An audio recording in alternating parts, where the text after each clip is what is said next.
just right. You can't catch a smell from that front porch of that cabin on the hill.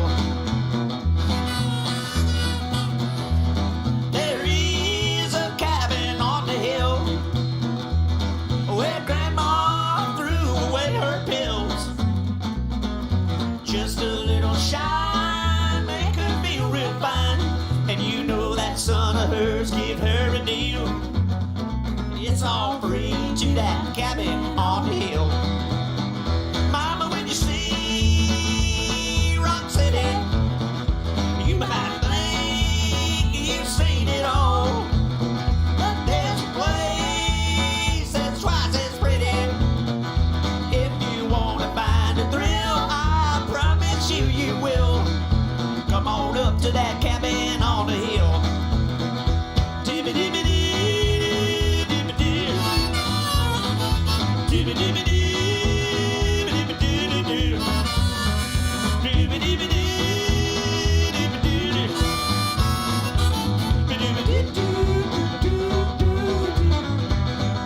Uncle Rob took off for Hollywood. He said, son, come on, you know you should.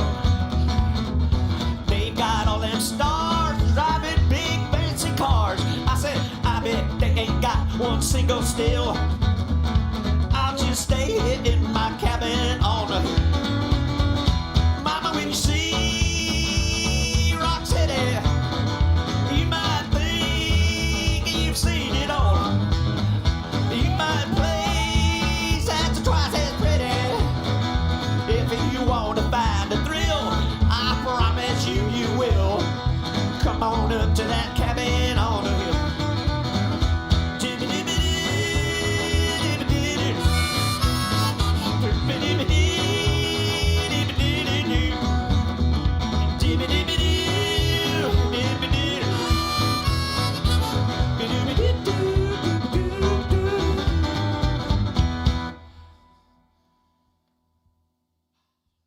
Now you got to get your honky tonk on, boy. That that is Cabin on the Hill by the band Sugarcane Jane. My brother-in-law's brother is the lead singer and writer of that band, Anthony Crawford, and they are way too fucking red state Republican for me. Not Republican, but right-wing for me. But I'll tell you what, they sure can play good music. I really do like their stuff. So check them out on the YouTube. And hello there, young whippersnappers. Welcome to Fuck You, Down Phoenix Archives. You can't lie, though. Down Phoenix says, here's our chubby Twisted Metal. I am. Chubby's a nice way to put it, so I shouldn't be telling you to go fuck yourself. Hello, everybody. Welcome to Gavin and Games for Monday, January 17th. Who the fuck knows? Does anybody still keep time given the pandemic? I sure as fuck don't. Hello, Jojo D. Jaffe says, I'm not even going to try the name. He says, please play Horizon Zero Dawn before the sequel drops. Busy, fuck you, Bacon Magma. Let's see what Jaffe's going to complain about today. Let me explain something to you, shithead. It's not that I complain all day. It's a show about what's happening in video games. There's actually a little bit of good news today, all right? So settle in, you fuckface, and I'll tell you all what's going on. You need somebody to make your dick feel better, going over to G4 and listen to Indiana Black. She'll tell you what's what. Horizon was my favorite, says Johnny Flattery. Horizon moves so slow at the start. Well, that's my concern, is people tell me it's wonderful, but it's slow. So I probably will jump on board when Horizon, whatever the fuck, who the fuck knows what it's called. The new one's coming out in a couple weeks, so. You were more fit and look 20 years younger in GG, says SDF, whatever the fuck your name is. What is GG? What is GG? What does that even mean? Here's the fucktard saying, you were more, sorry, I shouldn't say that. You were more fit and look 20 years younger in GG? What is that? What is GG? Dave Rock says they were successful going the traditional way. Why go into service now, says Dave Rocks. We'll talk about Sony. We'll talk about Spartacus in just a little bit. Oh, Gamergate. Oh, please. Well, that was 7 years ago, fuck. Plus the beard. Trust me, when I shave the beard, and it's getting time, When I get this fucking thing off my face, you'll be like, Jesus, Jeff, you look a lot younger. Oh, I know, but I don't really care. I don't know why, but I don't care. A lot of people care. John Garvin, the director of Days Gone, the main writer of Days Gone, seems to think I should care. Got mad at me on the stream the other night telling me, I look younger than you and I'm 62, and I'm just like, I don't care. And I'm like, maybe I should, but I really don't.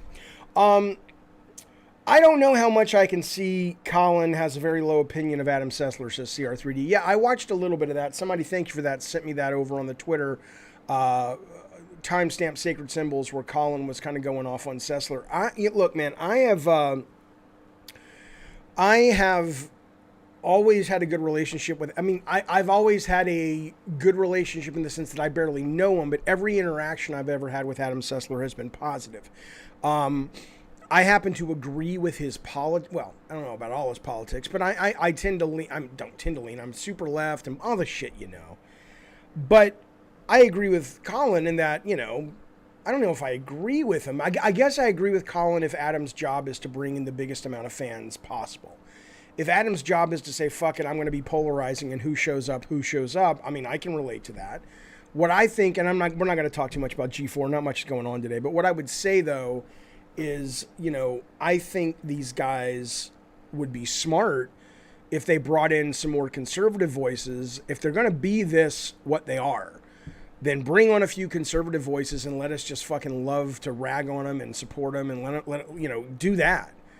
You got something here. People are at least talking. You got a little heat. Don't fucking let it go, but I don't think that was their intention, but who the fuck knows?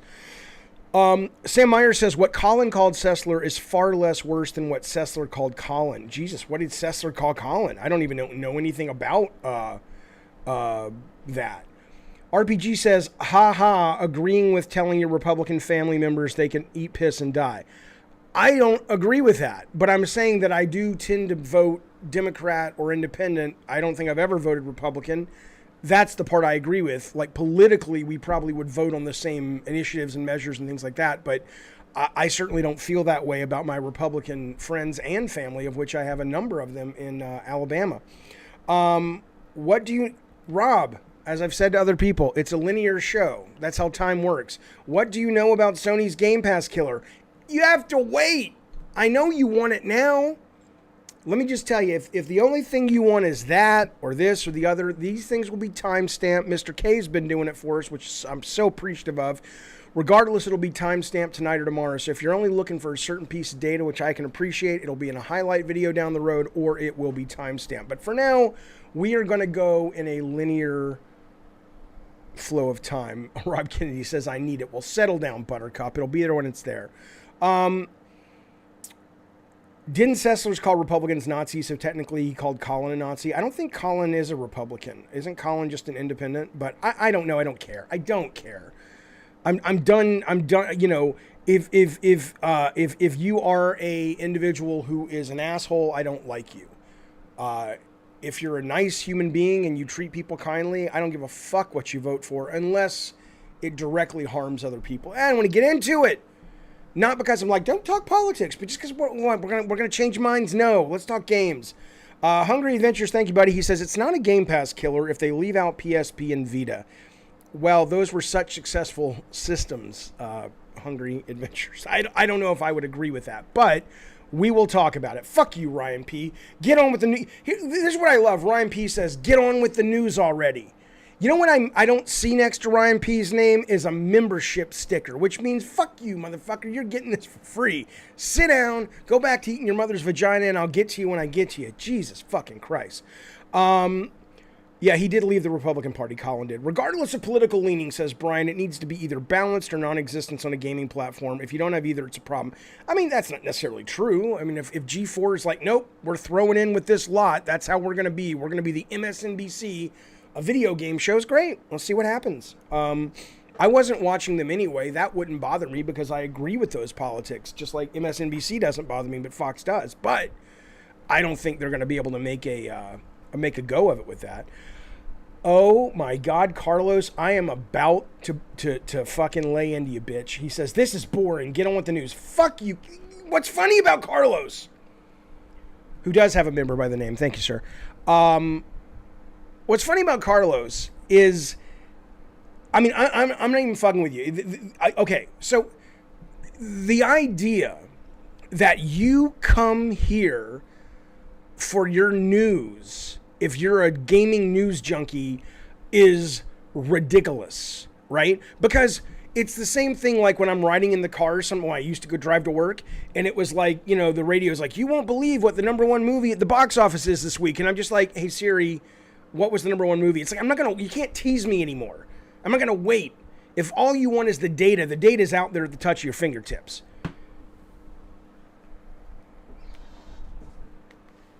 Fuck you, intellect. I'm a member. I can say get on with the show, says Jarvie. But take your time. I'm enjoying it anyway. Seriously, if the reason you come here is specific, I don't care. I don't care. Now I'm just pissed. Let's analyze that for a minute. Am I in a pissy? Hello, Sector. Am I in a pissy mood? No.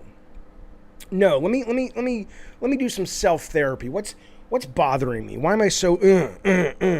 I don't know. I'm fed up, says John Flattery. I'm not mad by any means. I'm just feeling a little, I don't know what it is. You ever have that feeling you can't quite put your finger on it? You can't describe it. But you don't feel normal. I just feel, it might be Mondays, says Ty. He says it's the Mondays, isn't it? I mean, I love what I do, and I love, with the pandemic, Monday feels like Friday. But that said, yeah, maybe it just is a little, I don't know. Rob the Mod says, I come here for the boob, but you never show them. Sorry, pal. Some of your recent caller even made me feel mad and disappointed at bigotry, says Sector. By the way, I wonder if I assume you're talking about P. Turtle. If he calls back today, I have, well, you'll just see what I have. Fuck you, Darth Nugget. I get that feeling, Brian says, when I need a hug. Do you need a hug?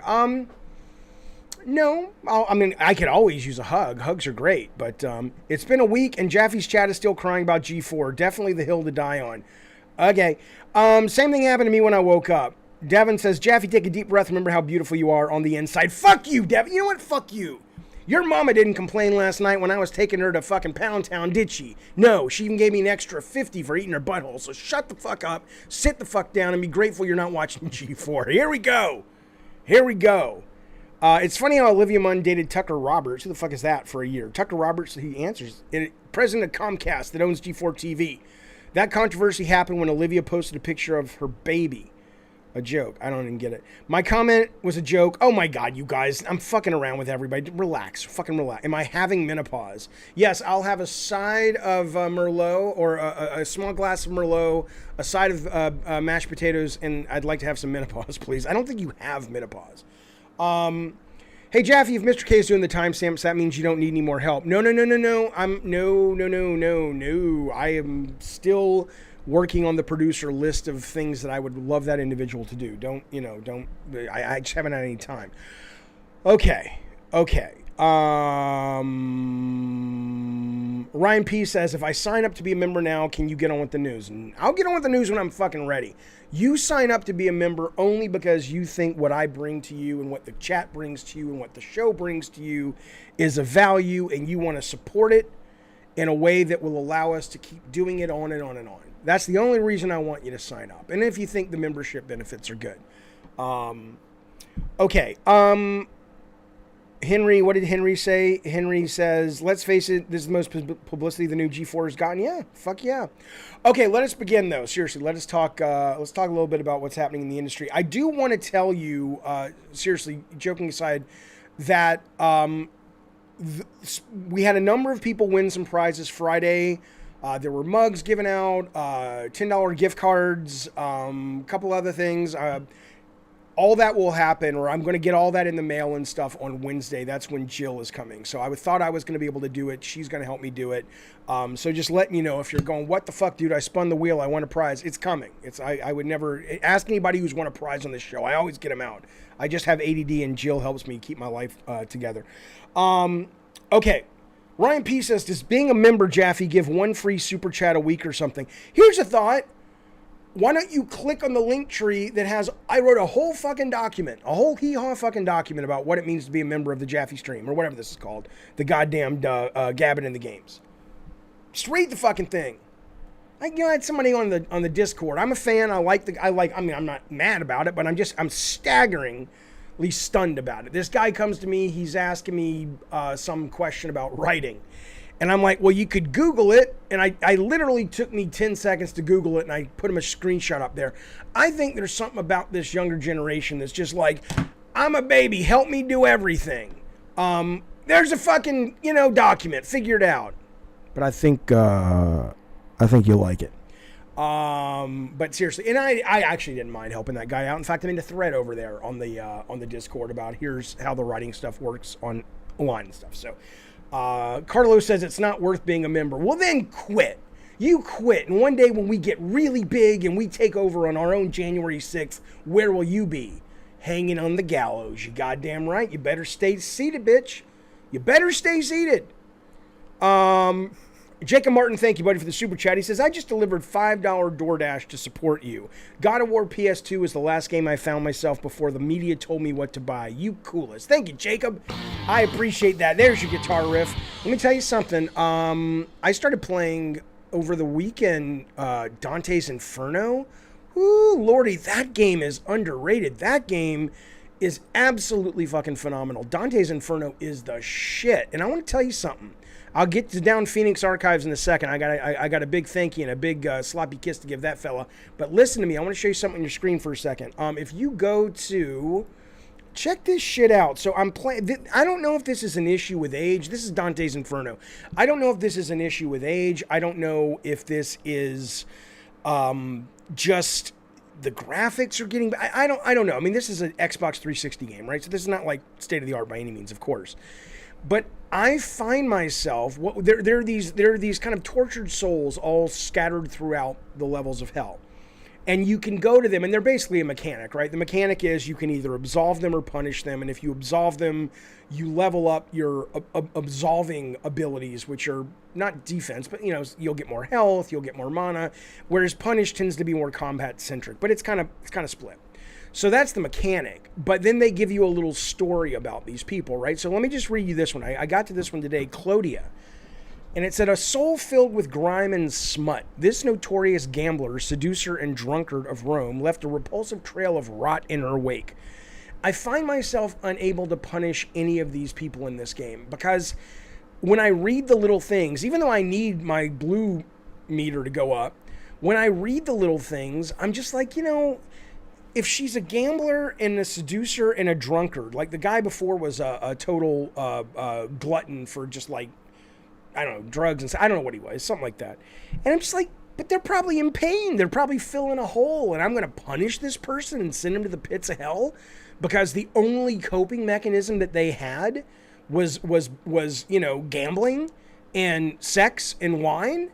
I mean, they were in pain, man. So, I mean, I'm just saying I don't know if it's an age thing, like you learn too much about human nature and psychology and you bring that shit to your games. And the guys at Dante's Inferno are like, dude, come on, just fucking fill up your blue bar. I know I can. I'm getting soft, baby. Down Phoenix Archives. I'm gonna say down Easter Alexa, which is a great Billy Joel song. Down Phoenix Archives. Thank you, buddy, for joining the Diet Soda Soldiers. I appreciate it very goddamn much. Usually I would let you spin the wheel, but the wheel's broken today. So if you remind me this week that you joined today, I'll let you spin the wheel the next time I see you on the show. Just remind me, but I'll make a note as well. But thank you very much. You get a smoke the pipe, and everybody, there you go. Take a good one. Take a good one. And everybody, please, who is capable, give good sir Down Phoenix Archives an emote of your choice. I would appreciate it. Jojo D is the first one up. Okay. Button Prompt says CR 3D make me cringe. Such an antiquated design trend which died thankfully. Fuck you, I think they're great. You level up the holy level for holy related powers, says Jarvie, if you forgive them. You level up the unholy if you kill them. Right, so mechanically, I need both of these things to level up, but I just kind of feel bad about doing it, right? I just kind of feel like, well, I don't want to punish them because they're good dudes. Or not good dudes, but they're people in pain. The same happened to me with Red Dead 2, says Kuros. I don't know how some people can play the game with low honor. I don't even know what that means. I assume you can do nefarious or bad shit and good shit. You struggled with the bad shit. The older I get, I'm the same way. When I was playing Days Gone, there was that scene where there were the hostages lined up on the bridge that the bad humans were going to kill. And I could have gone up and shot them or knocked them off to the horde below. And I didn't do it because I'm like, that's mean. I'm like, dude, they're fucking ones and zeros. I know, but we're just fucking DNA. I don't know. Where did that go? Jaffe says, you goddamn clown. Jaffe, are you still blacklisted by the games industry? I don't even know what that means. It's not like there's a list that you go look at, on Google Sheets that everybody who's taken a paycheck from the interactive arts can see. I guarantee you, there have to be. I don't know, but I assume there are people who will not work with me again. Absolutely. Certainly after this stream. But I've never tried to go out and get a job after I left Bartlett Jones. And I left Bartlett Jones on great terms with Sony and the Sony producers and Rhodey and all of that. But no, I'm not even aware of that. Leo, thank you, buddy, for the super chat. He says, did you work at 989 Studios, and do you still talk with Alan Becker? I did work at 989. Before that, I worked at whatever we were called Sony ImageSoft. Then we became something else, and we became 989. Then that became Sony Interactive Entertainment. It's all the same fucking thing. But yes, absolutely, I worked with Becker, and I talked to him on Facebook maybe about 3 months ago. But I'm a huge fan of Alan Becker. He ran the Sony Japan studio after he founded Sony Santa Monica, and he's just one of the best guys I've ever worked for. I would have no career without that guy. I love the guy, but I haven't, we're not like, we don't pal around and shit, but he's a very good dude. Jaffe wasn't blacklisted. He retired after he made Gears of War. Sure. No, okay. Jaffe, I was going to sign up. I won't now as the wheel is broken. Fuck you, Ryan P. The wheel is not broken. I loaded up the wheel and all my settings were deleted, which means if you spin the wheel right now, this is what you're going to get. This is what you'll get. Oh, look, you won John. That's the template, right? So, but again, like I said, hit me up if you want, and I'll let you spin the wheel. Tomorrow it should be fixed. But Sony's doing great, Nintendo's doing great, Xbox finally doing great, said one up. Yeah, all the companies are getting some good numbers from Christmas. Had it not been for this stream, says Top Gun Zero, when they go to remake God of War 1 to 3, Jaffe might have been involved. Same with Twisted Metal. Totally true. I mean, I don't know that, but it's certainly more likely if you were putting, a list of factors together. This didn't help, but I don't care because I don't want to do video games anymore. I want to do this. So what am I going to do? Just make sure a bridge doesn't get burned. Not when that bridge is taking me where I want to go, and get off the bridge because it's on fire. I don't know if I'm going to be able to survive this metaphor. Jaffe thoughts on replacing MLK Day with Jaffe Day. Fuck you, Bacon Magma. Sometimes the questions are good and weird, and sometimes they're just like, I don't even get to the end of that question. No, Derek Robinson said, if you worked at 989, does that mean you worked on TM3 and TM4? No, I did not. I was working on a game called Dart Guns, and then we started working on setting up Sony Santa Monica. So no, I did not work on that. Not going to like Jaffe. I think he's saying lie. Not going to lie, Jaffe. I'm wary of any Twisted being made without you involved. Well, you know what? You don't have to buy it. See, I don't think the studio is worried that you're wary. But I hear you, and I appreciate it. It's a nice thing you ever said to me, you fucker. But that said, though, we'll see what happens. I'm looking forward to seeing what choices they make. Jaffe, will you make a game for the PS5? Says Legends. If not, will this be the first PS system you did not develop for? Probably. I mean, I didn't have anything on PSP. I had nothing on Vita. I mean, my properties that I was key in helping usher into existence were on them, but I never worked on those titles. If you still want to bring Dart Guns to the people for free, says Rob, I will. I will. I got to get it to you, buddy. I'm just slammed. As are you. Do resubscribers spin the wheel or only new subscribers? Sadly, only new subscribers right now, because otherwise that would be spinning. I'm very fortunate, and Gabbin and Games is very fortunate that we have a very healthy amount of members. And if I spun it for everyone, and if I kind of, as they say, grandfathered you in, it would be, I probably I could probably afford it, but it would be all I would do for like 2 months is fulfilling those prizes, because it's too much. And it would be very expensive on top of it, but that's not the main thing. Jaffe, you think Jim Ryan does coke? We'll save that. We're going to talk about Jim Ryan in a second. Eddie says, I think it would be hard for another developer to understand the spirit of Twisted Metal. I don't disagree with you, but I'm almost certain the new Twisted Metal doesn't give a fuck about the spirit of Twisted Metal. They're going all in. I mean, the TV series hopefully will have the spirit of Twisted Metal, but it's its own take on the brand. So I have to assume the game is either going with the television's take or it's their own take that they believe in. Okay. Let's move on. I want to talk about, I was telling someone says, oh, you're always about bad news, Jaffe, and I'm really not. I want to talk to you about this story that literally just came out right as we were maybe an hour before we went live with this show.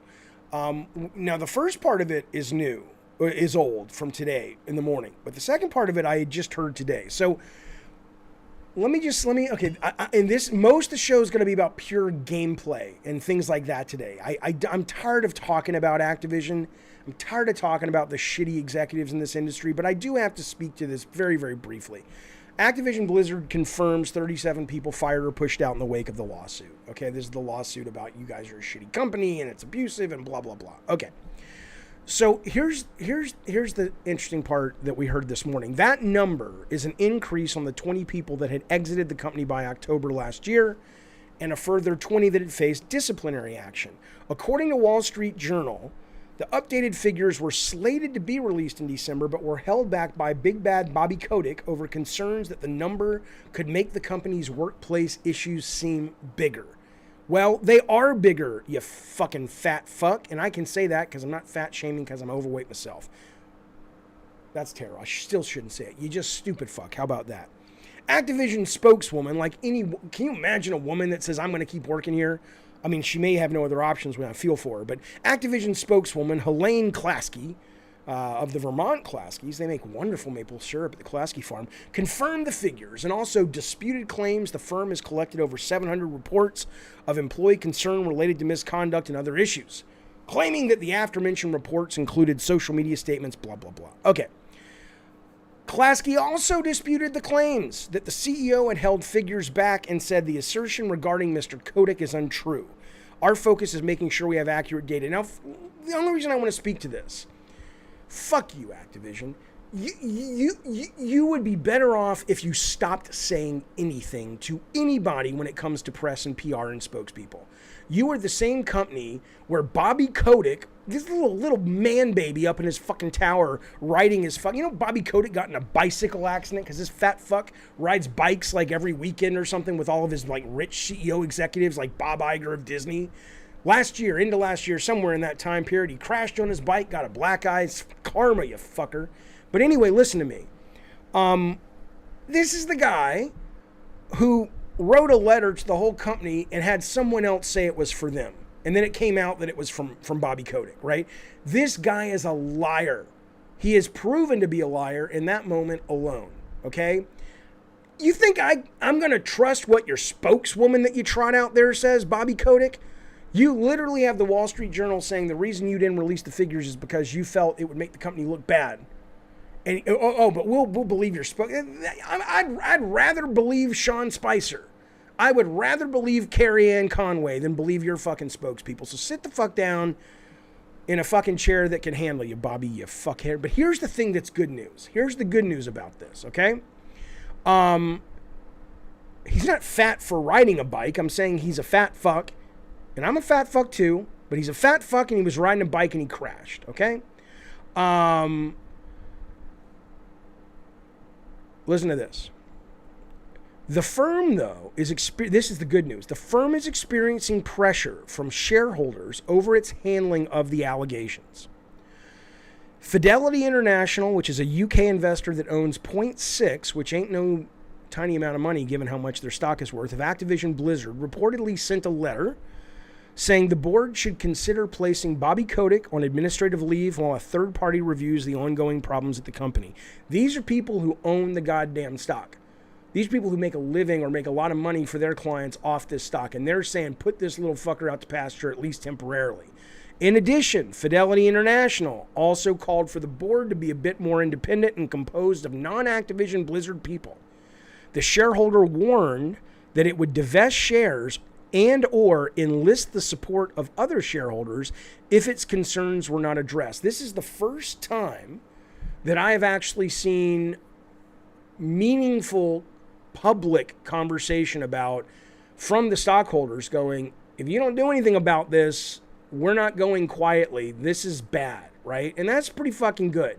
It kind of comes on the heel, though, of something that Strass Zelnick, the guy who runs Take-Two, I don't think I have it up, but I'll read it to you real quick. It's on my phone. He said this, I think it was today. This was kind of crazy to me. He was talking about, let me find it real fast for you. He was talking about Strass Zelnick. And his wording on this should tell you all you need to know about these super rich fucks. I don't like them. The older I get, the less I like these fucking people. I just don't. I'm sorry. I'm all for money. I'm all for having a lot of cool shit in your life and ducats and all that shit. Of course. There's a point. It's a little crazy. But, this is what it was. So Take-Two, which he's the CEO of, or of which he is the CEO, as you know, have made a bid to acquire the mobile company Zynga. And it hit their stock a little bit, and their stock's down. And Zelnick was responding to that, right? Now listen to this quote from him. This is his fucking quote. If you're ever wondering what's bullshit and what's real, this is the slip of the tongue. I wouldn't have said it this way. Here's what he says. We are trying to build, he says, Take-Two stock price dropped below 140 a share after the news went public. Zelnick, though, isn't bothered by it. We are trying to build a business over a very long time, he said. We've never paid that much attention to intraday, which I guess is daily trading marks. We've paid attention to creating value. Here it comes. Value for our players, for our colleagues, and most importantly, for our shareholders. The most important person he works for is the shareholder. Now, I know that that's not some groundbreaking piece of news. A lot of these guys are like that. There are some people that say that there's a legal responsibility to put the shareholders first when you're a public company. But the fact that that's what he wakes up and thinks about, pleasing those guys and not the customer, I got a real problem with that. And I think they all think that way. I think if you take care of the customer's money will take care of the stock market for you. It'll give you a good return. But this idea is our number one job, most importantly, is to create value for our shareholders. I mean, what does that mean? Will we release a game that's buggy because we know gamers are sheep and they'll buy it day one? Yep, you goddamn right we will. Did I know that Grand Theft Auto Trilogy, Ultimate Trilogy, whatever the fuck it was called, was buggy and a broken product? Man, probably. How could he not? He's the head of the goddamn company. Release it anyway. They'll buy it. Because my job, as much as I would like to please the customer and create value for the customer, my main job is to create value for the shareholders. Think about that. Think about that. It bothers me. It makes sense he feels this way, says Down Phoenix. It explains the insane microtransactions in their games. Yep. Jaffe probably believes in a wealth cap. That's why he don't like executives getting a lot of money. I do believe in a wealth cap. Or I don't believe in it probably the way you do, but I absolutely believe we need more regulation over these people. Yes, absolutely I do. Okay. Let us move on, though. So most of today will be, I think that's all of the executive bullshit. I know. It's not interesting to everybody, but I find it fascinating. So, Dano says, I care about cup holders, not shareholders. Yeah. You know, there was a time you could go to the movies and there were not cup holders. When I was a kid and a teenager, it was like a luxury when you went out to California and it was like, oh my God, they have cup holders in the seats. Now it's, what else would they have in the seats, right? But back then you had to put the cup down on your feet or in your lap. And when people came to go to the bathroom, you'd have to pick it up and excuse me, you know, it's a pain in the ass. Anyway, just look at Take-Two stock, says Flattery, the last couple years. This week has been the biggest drop in years. Yikes. Interesting. Shareholders are the reasons there's loot boxes, microtransactions, and now NFTs, says Jojo D. For some of these companies, you're right. Okay. Let's move forward. I want to talk about this list. This is this is the last story we're doing on executives for hopefully a while, unless something crazy happens.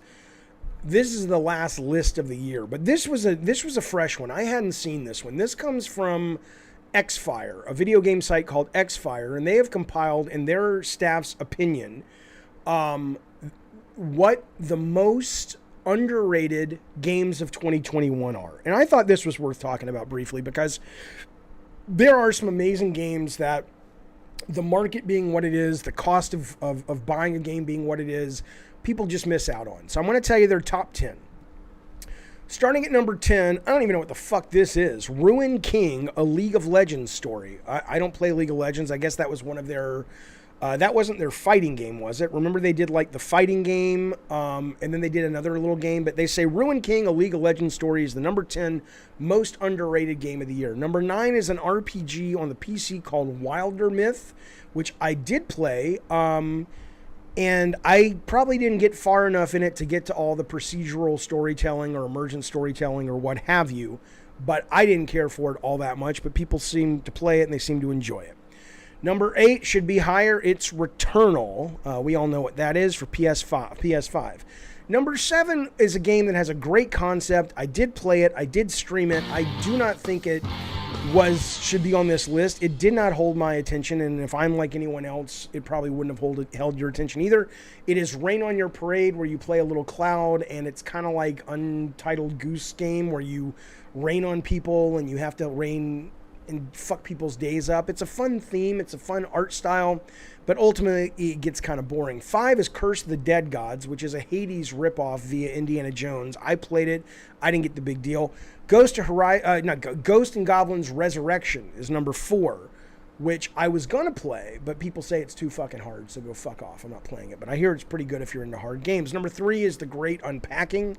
Number 2 is Farming Simulator 22. Can anybody guess what the number 1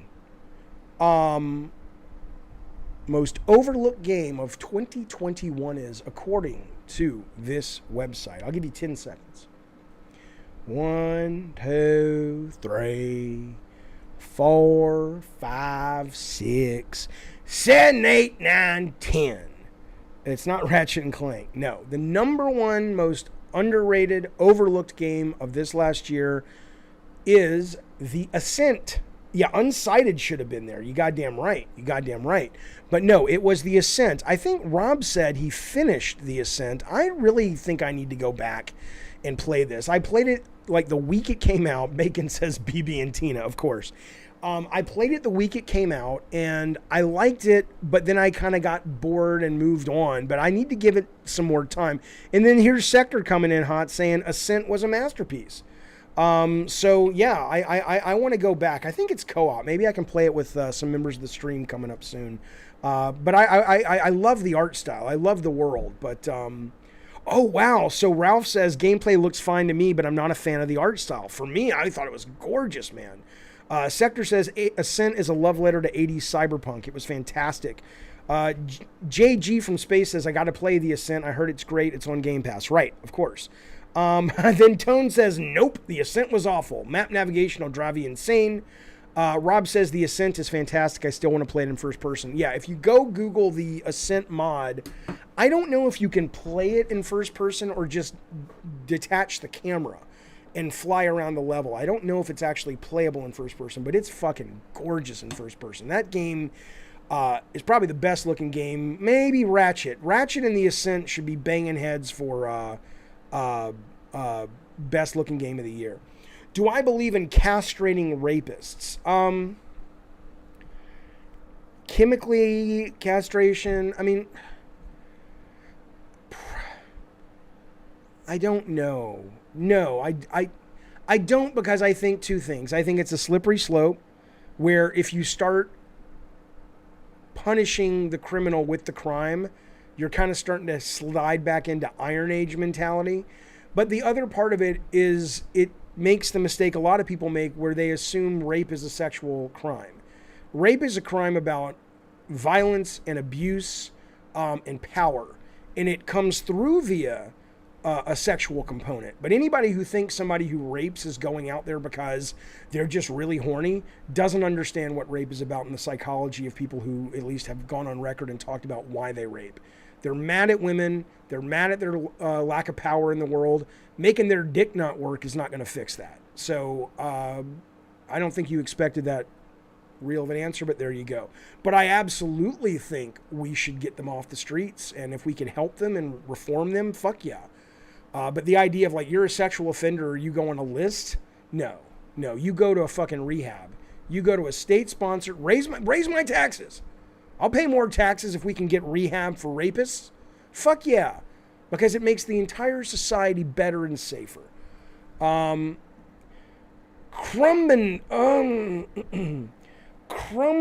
Crumbs Bass. Thank you for joining the Diet Soda Soldiers, Bass. Here is a pipe. Smoke that thing, baby.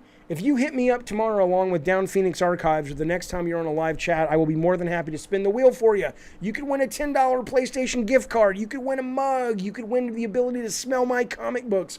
There's all kinds of stupid shit on that wheel, but it's broken today. But thank you very goddamn much. I sure do appreciate that, Crumbs Bass. I'm going to give you a picture of my first, my next wife. Sorry. My next wife. Oh no, my hand slipped. Oops, that's a picture of Phil Spencer. Oops, that wasn't a Freudian slip or anything. Let me give you a real picture of who I meant that I dream about when I go to bed. Oh shit, my hand slipped. It's Rob the Mod. Shucks, that's not what I meant. Here she is, boys. Melissa Benoist, my favorite. She's going to marry me one day. Or not. But I still love her. Thank you, Jojo D. Appreciate that. Welcome in the new fellers or ladies or I don't know what you are, but welcome. Welcome to Cabinet Games. All right, listen, let's move the fuck on, shall we? Hey, now we're going to start getting into Gamepass and all that shit. So a lot of the people, RPG says there's a lot of slipping here. That's only because, I was excited we had a new member. Didn't mean anything by it. He was asking me, or I was saying who I want to basically marry and have sex with. And of course it's, oh no, it's Robert Downey Jr. What's happening to me? I missed your super chat. Well, thanks for letting me know. Let me check. Where'd it go? Oh yeah, I was going to get to it. I'm sorry, buddy. This is from our good friend 48 Shark. Let me go up so I can put it up on the up on the big TV screen there. If I can find it, there it is. Jeff, did you ever watch Joker versus Sweet Tooth Death Battle video? I did, but it's been a very long time ago that I watched it. I don't remember who won, but if the Joker didn't win, which I think he did, there is no justice in the world. Joker, here's the deal. I'm not going to get into comic talk too much, but listen, let's just be clear. Joker really needs to be put down. At this point. And I get it. Oh, we're heroes. We don't do that. But think about that for a minute. Batman, I'm going to get off comics. We're going to talk about Kratos in a second and Gamepass and all that, I promise. But think about that. Boneless boner. Can I take a swim in your beard? Yeah, become a God of War member. You can swim in my beard virtually. Think about that for a minute. Batman with his fancy bat computer,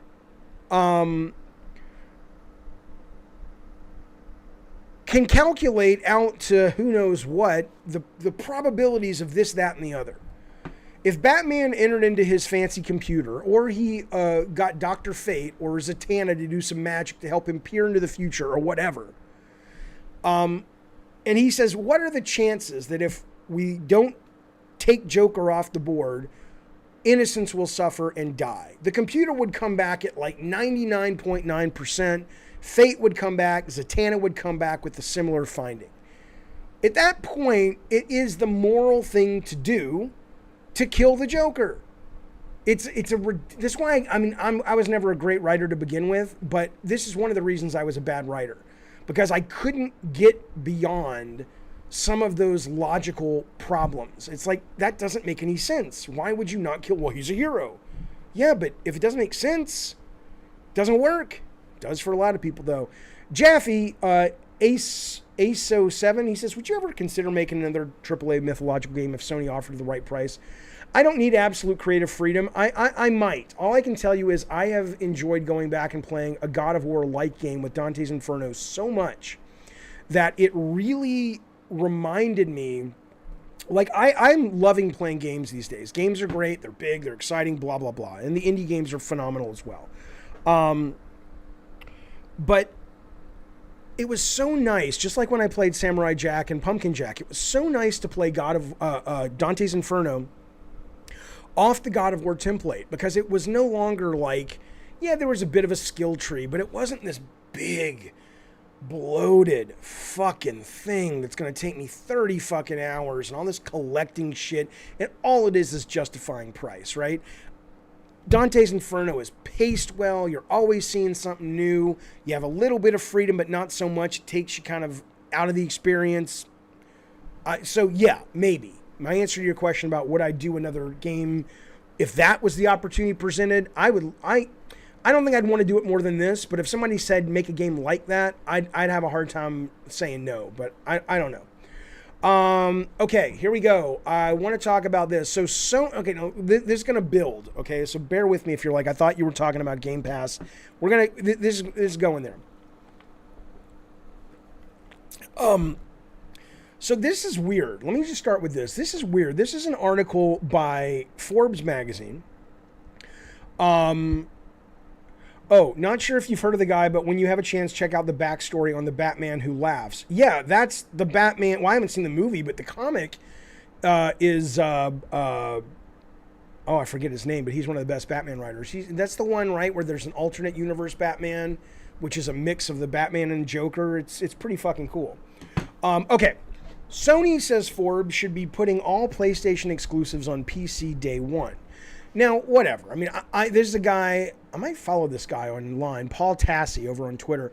I'm not going to read you the article, of course. Me and a buddy on the Discord talk about some of these really big YouTubers, and he gets really frustrated, and it sucks because he's absolutely right. He's like, I don't understand. My shit, and he's right, my shit is creative and it's different and all this. But there are these huge YouTubers that literally just bring up an article and they read you the article for the vast majority of their video. I mean, maybe the internet just wants people to read to them. Maybe YouTube should just be like story time, 10 o'clock at night. Jaffe will put you to sleep with a book. I don't know. Okay, but let's deal with this. So he's basically saying in the article, though, that, you know, Xbox is shown and Game Pass and PC Day 1 is shown. This is the right thing to do. And he's saying, I think they need to, and he's quoting Corey's thing, which I kind of said last week. I'm sorry, that's bullshit. If you don't know what I'm talking about, Corey was quoted as saying, I think the collective of studios all over saying to management, this is a really good idea going to PC. We should be looking into this, Barlog said. Eventually, I think it reached the tipping point when we had sent so many suggestion box suggestions. They were like, I'm tired of hearing all this. Fine, we'll do it. Come on. Yeah, that's why one of the wealthiest companies in the world, and certainly almost top of the food chain in the industry, you know, Barlog, we were just tired of them yelling at us. And then we got fucking Ted Price. Ted Price seems like a nice guy. He seems like the Tom Hanks of video games, but that fucker can clear a room with his fucking farts. And every time he came to a meeting, he made sure to eat all kinds of terrible lettuce and cabbage and shit, and he just lay waste to the boardroom, and he says, you want me to stop stanking up Sony? Not a problem, pal. Put the shit on PC. I have a hard time believing that was what Sony did. I think this is a bunch of PR spin bullshit, but God of War comes out on PC. We'll talk about the sales on that and stuff in a minute. But yeah, absolutely, I think Sony's doing right by putting their shit on PC.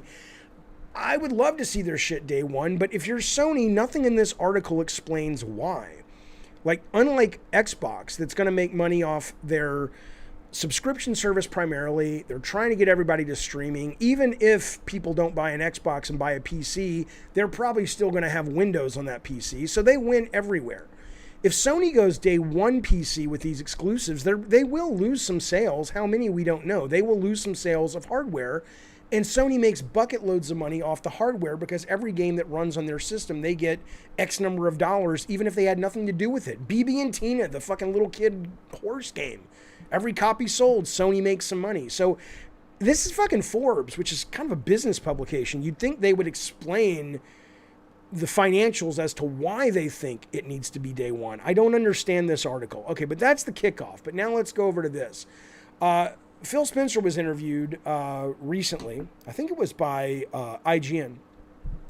And they asked him about Sony's Spartacus. And if you don't know Spartacus, let me get this. David, let me get that off the screen. I'm sorry, fellas.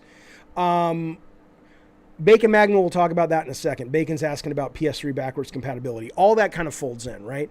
So basically, Bloomberg a couple of months ago, or it was in December, I think it was, put out the article saying, hey, Sony's working on Spartacus. It's PlayStation Plus and PlayStation Now combined.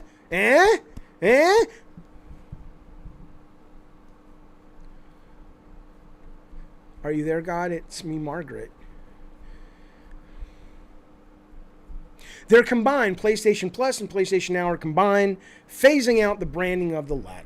People are saying it's going to launch in spring. People are also saying quite possibly the rumored state of play or Sony announcement for PlayStation coming up in February will be all about rolling out the Spartacus. That'd be pretty cool.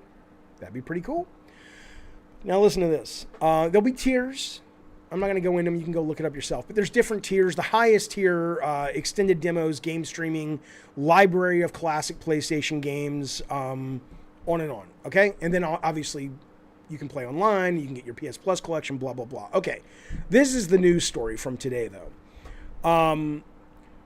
And this I will read from the article. This is from Video Games Chronicle. Asked about the claims by IGN, Xbox boss Phil Spencer says this. He says he believes Game Pass-like service from Sony is inevitable and that he expects it to make new releases available day one in the subscription, although he did not specify whether he thinks this will include first-party titles. So that is an interesting quote there. Now, let's dig into this very briefly.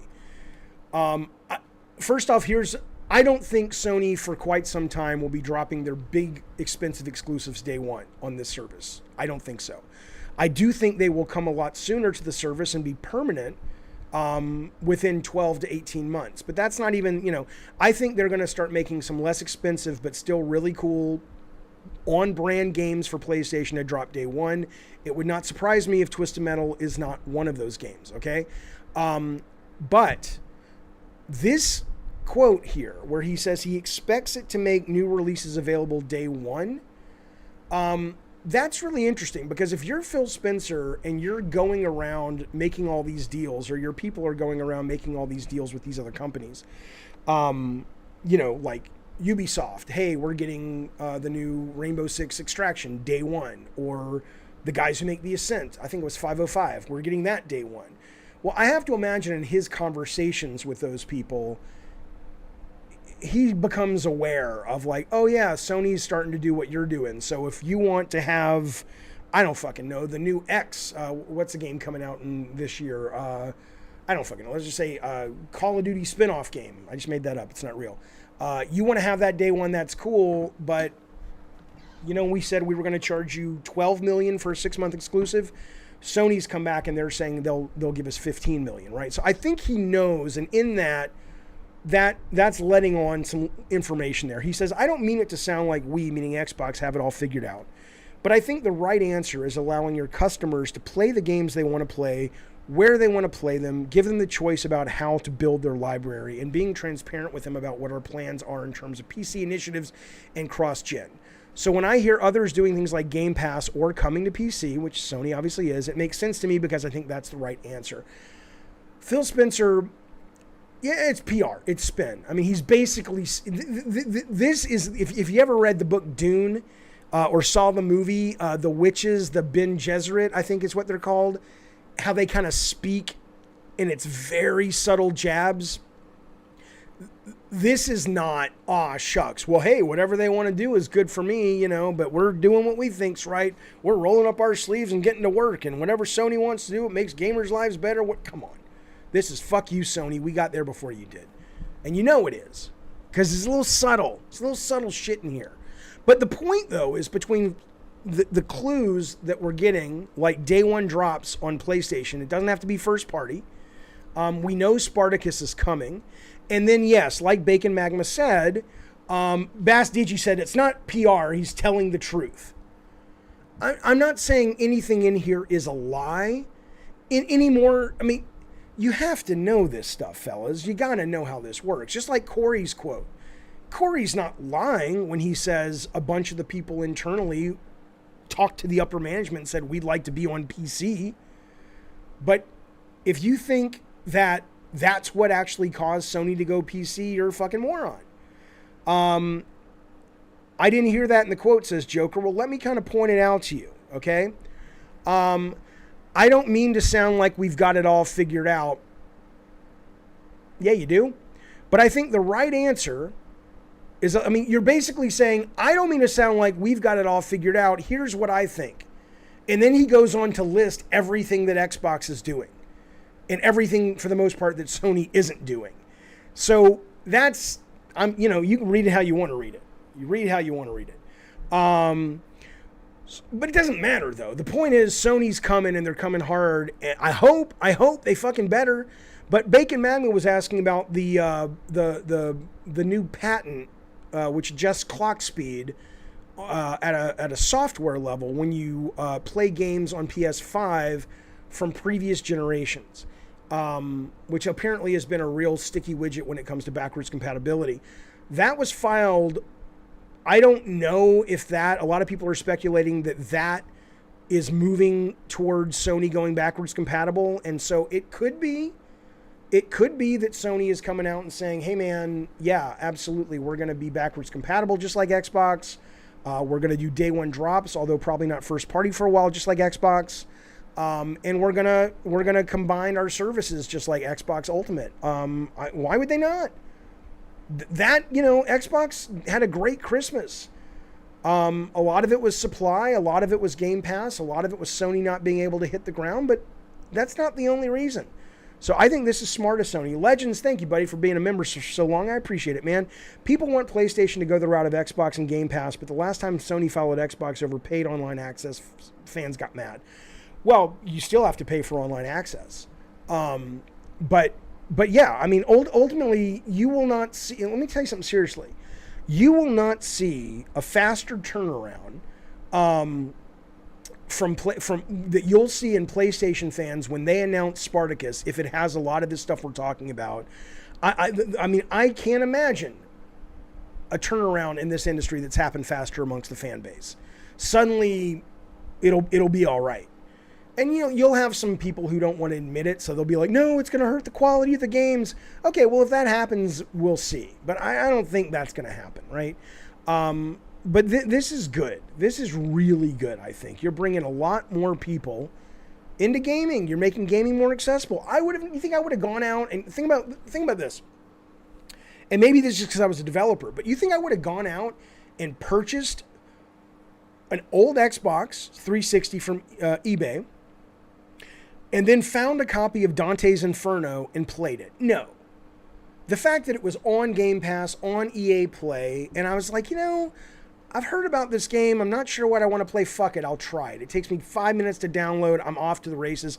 And so far, it's one of my favorite things I've played in a long time. How can people who love this medium not celebrate that ease of access and that ability for games that are great to continue to live on well after the retail shelf life and even the eBay shelf life has abandoned them? So Brian East, I do not agree. Brian East says Spartacus won't be Game Pass. It's a platform for retro gaming. Come on, man. Retro gaming is not some... It's got a very vocal, passionate fan base, but they are small. Gravedoll says, Jaffe, you keep asking too much of fans. What do you think I'm asking of them? I don't know if this model would work, says Down Phoenix. The same for Sony. Xbox games are more service-based. Sony is more about big story and set piece. Well, not really. In terms of, like I said, those big games will probably come to Spartacus in a different way. 12 months, 18 months, what have you. But if you're talking about the new Twisted Metal, if you're talking about Jade Raymond's company, if you're talking about what they were trying to do with Destruction All-Stars, if you're talking about MLB, clearly these guys are trying to get in and make some of that service-based money. So I know that that's one of the things they're trying to improve at. I think you're asking gamers, says Grave, to be more rational than they're capable of. Well, I don't think so. I mean, I hear what you're saying, and I'm sure that's true with some people, but the only downside, Zaf says, is, but Grave, I hear you, but I can't assume people are, they have to be rational. They're spending their own money. They have to be able to put on their rational cap. The only downside to Xbox backwards compatibility is you can't buy certain games digitally that are backwards compatible. Yeah, I mean, that's absolutely true. I mean, there are some. I was so happy to hear Max Payne 3 is now available digital for backwards compatible in the Series X. But yeah, I mean, that's true. But moving forward, 20 years from now, it won't be much of a problem. Dante's Inferno says Luke Williams kind of copied the formula. Yeah, that's okay. We copied Eco and we copied Devil May Cry and Onimusha and Adventure on the Atari 26. We all build on the shoulders of giants, baby. Dude, it blows my mind, says Matty P, that you haven't played that game till recently. It's basically a love letter to God of War. Talking about Dante's Inferno. You know, when you're working in games, man, you don't... I mean, I never understood it when I heard directors. Remember when I was a kid, I heard Steven Spielberg. They said, have you seen the sequel to Jaws? He's like, no, I've been busy. And I'm like, how could he not see the sequel to Jaws? That's a lie. And I'm like, when you're working and you're making this stuff, you don't get the time to play everything. Now... I'm getting to make up for that that lost time. Imagine Jim Ryan signing off on retro gaming as an initiative, says Doug. I don't agree with Doug a lot. I agree with him there. Where'd he go? Super chat from Legends. Thank you, buddy. He says, subs are scary. Look at Netflix price increases. So what? It's $1.50. It's $1.50 for a metric shit ton of content. I mean... You know, if and again, I don't mean this disrespectfully, but if you're struggling to pay your Netflix bill because they raised it $1.50, which is basically $13 over the course of a year, $15, whatever, you probably don't need Netflix to begin with. And I don't mean that like I'm, you know, financial shaming anybody, but if you're that strapped that $1.50 a month is going to really hit your bottom line, it's probably not where your money should be going right now.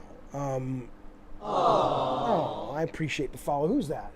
I can't see the name. Where did it go? Baco5. Thank you for subbing over on the YouTube, buddy. I appreciate it. But I mean, I hear you. Yes. I mean, subs will always raise. I mean, that's business. But games are going up. $70. $70. I didn't have to pay $70 for Halo. Paid $15 for Halo and a bunch of other shit. Okay. I will tell you. Hey, Jeffy, says Heath. I just came from Mary Mayhem's stream. Just wanted to say hi, you little so-and-so. I don't know who Mary Mayhem is, but is she pretty or is she going on a date with me? S&M, fuck you. S&M says, poor people don't deserve entertainment. They absolutely deserve it more than wealthy people. They need escape, especially in this culture. I'm just saying that if $1.50, you know what I'm saying. You know what I'm fucking saying. To be fair, Jaffe, if they increase it slightly frequently, it was like $8 when I got it. I don't care. I'm just saying. I understand, but that's the cost of doing business. I mean, I know you know that, but it's like, I mean, shit goes up in prices. You know how much I DoorDash French fries today. You know what a carton of French fries is? $5.96 for some French fries. Come on now. I know there's a potato shortage, but still. Legend says Netflix has been increasing. What's going to stop them as they keep rising? People saying enough is enough. If you don't feel, just like I told that guy who's like, well, I'm not going to subscribe to your fucking YouTube channel.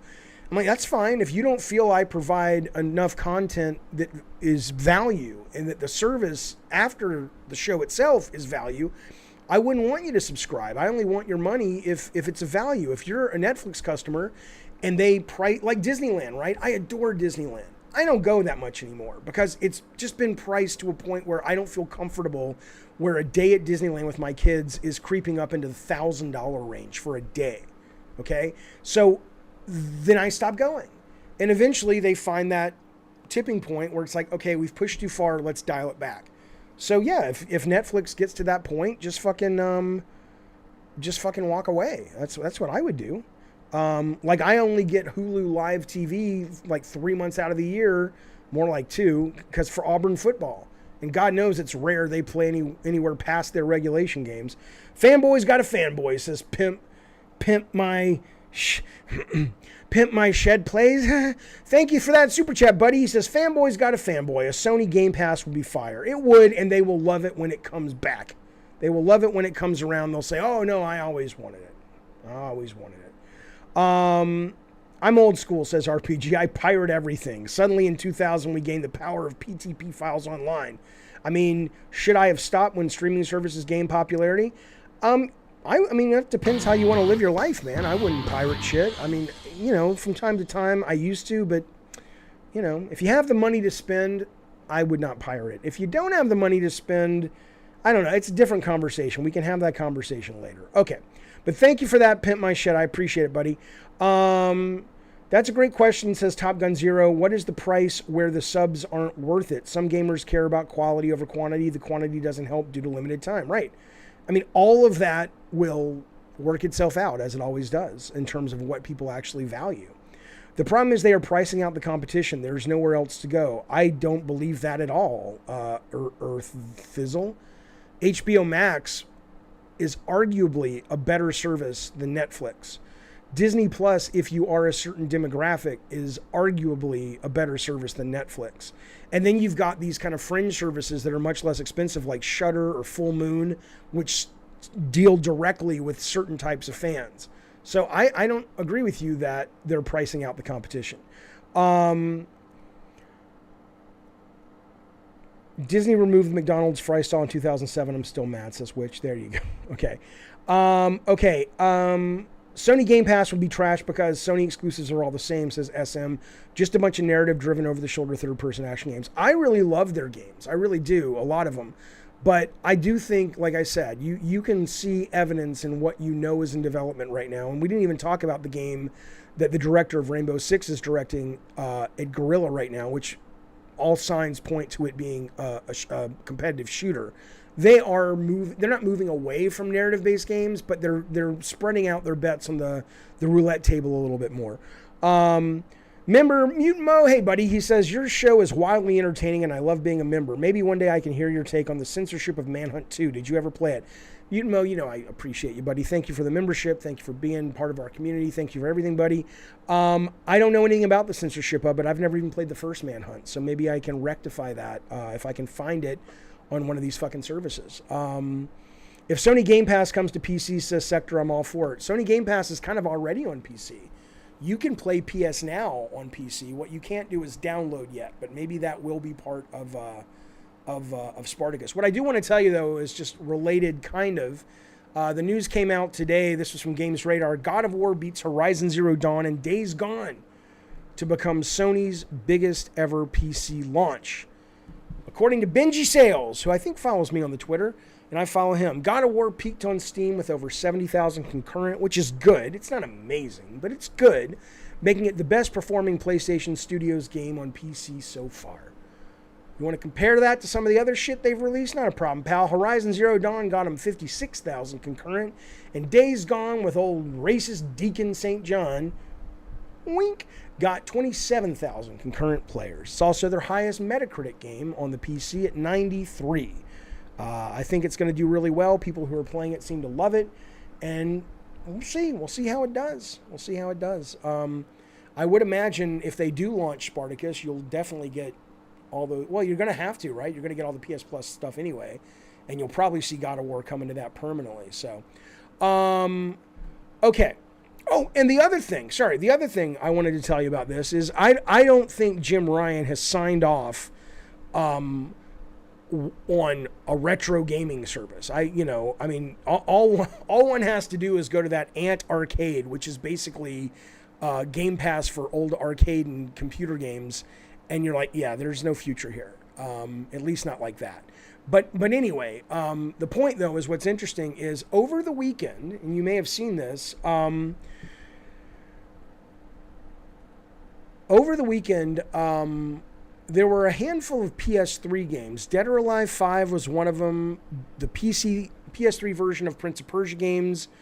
Bejeweled was another one. I think there was like 3 more that appeared on PS5 as PS3 games, right? Now, some people were speculating. I'm going to show it to you right now. Here's a screen grab.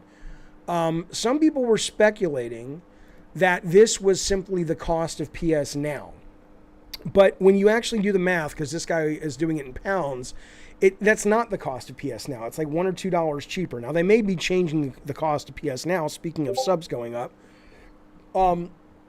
Who's this? Range Balls sent me something. I'll check in a second, buddy. But regardless, though, you got Dead or Alive on here, and now they're saying, hey, you want to buy this PS3 game? That's not a problem. Give us $8, right? So there are these weird signs that are pointing towards maybe we are going to start getting PlayStation 3 games playable on the PS5. Jojo says it was possible it was an error. You're absolutely right. But what's really weird about that, though, if it was just an error, it would be for all the, who publishes Dead or Alive? It's Koei or something? It would be from that publisher, or it would be with all titles that start with D. But when you've got such disparate titles like this, you've got Prince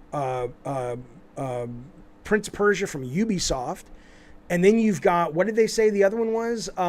You've got Bejeweled, which I don't know who the fuck publishes that. Oh, Tecmo is the one with Dead or Alive, right? Thank you, Sector. I don't know about that. Yeah, Gunther says it was debunked. I mean, again, it may very well be, but let's be clear. If they're trying to hold the surprise, they will lie to you. I would lie to you. I have lied to you about that when I was working at Sony. Why would you not say it was an error? It would be a weird error, but it might be. It absolutely might be. Yeah, EA publishes Bejeweled. Okay, but there's very little, thanks Who Wants Pizza, there's very little consistent ties between these specific games. So we'll see. How many more generations do you think Sony and Microsoft will make consoles that use disc? I know Nintendo will be the last to ditch digital formats. I mean, I think all these companies are just waiting until we get to full-time streaming as their main way of doing things, but I don't know. I don't have enough data to tell you what the amount of good quality bandwidth is just for downloading in the majority of their huge territories. So, you know, Bacon Magma says these was the prices for PS4 now when it was a rental service. And this issue's been going on since PS5 launch. So the rental service you're talking about was a PS4 service, but I don't remember. I still think you downloaded. Did you stream those? But they're telling you what though? Because I did used to do that. I used to I did their rental thing a couple of times, but I don't remember paying $8 to rent a game. So, you know, but I don't know though. We'll see. Nick says we are headed towards an almost exclusive streaming landscape where hardware is obsolete. The writing is on the wall. Of course. What happened to music, it's happened to film, it's happened to us. It'll happen. It's the way it goes. You're already seeing, yeah, Michael Hughes says, by the end of this generation, I wouldn't be surprised if we see digital games outsell physical by 9-1. I don't know what the ratio will be, but they're already, all you have to do is look at the Christmas figures from the last 2 years. They already outsell physical. I'm done with consoles if it all goes to streaming. Okay, well, then sayonara, my friend. Although I think ultimately, if you go to PC, you'll get to stream it there anyway. So, again, all you really have to do is look at the youths of today. And I don't mean you if you're in your 20s. I mean you if you're a kid who came up with Fortnite and Among Us and Roblox and Club Penguin. You never bought a game. You never had that in a box. You never have a disc you put on your shelf. My kids don't even remember. When they were really young, I would buy them like Kid Picks and a couple things like that were actually software in a box. Probably by the time my oldest was 5, that went away. So I don't think your getting your dander up is reflective of what people who run the industry are looking at. You're like, yeah, you're probably going to age out anyway, and maybe you won't, but you're fine. We got all this millions upon millions of kids who have come up super comfortable with digital only. More or less, says Jonas, my friends only buy digital. The only physical purchases are collector's editions. Right. It's a very passionate, vocal, but small group of people. People who grew up with Club Penguin and Fortnite are very different ages. I mean, it depends how you define grow up. My kids were really little with Club Penguin, and they were tweens and teens with Fortnite, as were their friends. Down Phoenix is pushing back on Gunther. He says, of course you'd be done, Gunther, as well as everyone else, because you'll just be able to do it on your TV, PC, or a streaming stick, right? I mean, this year alone, we already know that there's TVs. There already are TVs, but I'm trying to think. There was one the other day that just announced that they were at CES, that they were coming equipped for all the streaming services for movies, but also Stadia, Amazon Luna, and eventually they said, we'll add more. You know they're going to add Gamepass. Well, here's the funny part. Nick Wiley says the only thing that sucks about streaming only is it's not being able to buy used games. Well, again, if you want to get behind NFTs and all that shit, which I think are stupid, you know, I'm not the first to say it at all. People have been saying this, and they're absolutely right. You know, sell the fucking games as NFTs, and I own the whole game and I can sell it used, and then Sony or Microsoft or whoever gets a cut. Because if I make a piece of art and you buy it and you sell it 20 times, I'll always get a little bit of money, right? As the creator. So Sony, it's like, yeah, sell somebody a copy of God of War Ragnarok. And if they sell it 2 weeks later, you're going to still get 30%. That's more than you would have gotten with GameStop. I bet the numbers work out that you'll end up selling more and make more money that way if you don't allow used games at all. And they can also control the lever of when that happens. God of War Ragnarok goes on sale March 20th, right? I'm making that up. I don't know. Goes on sale March 20th. There's a 6-month moratorium before you can sell it used, right? So they get all the people who really want it new at $70 first. They could really drive that ship into profitable waters. I don't know if they're going to. Okay. Let us move on to the next story. This is related. This is the last thing about Gamepass and all that stuff and Spartacus. This is, how patents are. Who knows? Who knows what the fuck this thing is? But I thought this was interesting. Sony has filed a patent for a controller that has these thumbsticks that recess into the thumbstick shafts, right? And what I can't tell by the art are, if you're looking at your screen, there are these two little like silos, and then the buttons are above them, and almost like a trumpet key, you can do, I don't know what you do, but you can push it down and it goes flush with the top of the silo. And what I don't know is the top of the silo flush with the controller, or is it extruding out from the controller? Because if it's flush with the controller, then people are suggesting this is quite possibly a portable. It's one of two things. I mean, if you look at the picture over here, it's literally a controller. So it's not a phone. It's not Xperia 2 or anything like that. This may very well be a portable controller for their new streaming service, or when they expect you to be able to play PlayStation games on your phone just like Xbox has. Because the stupidest thing about Xbox right now, or any of these games right now that you can stream to your phone, is playing on a fucking phone is stupid because the controls. I don't want to fucking play Halo on a fucking phone. So it seems like this is, if this is a real thing they're going to make it's interesting that you could really consider this might actually be for that. I don't know if they're going back into portables. I don't know. I mean, maybe they're looking at Switch and going, if we want to hit in Japan, we've got to make portability a big part of this. I have no idea. But Chris says that was what I thought they should have done for a sliding screen Vita when that launched. Oh, I agree. I loved, it wasn't the Vita, it was the PSP Go. I loved the PSP Go. I thought it was just fucking awesome.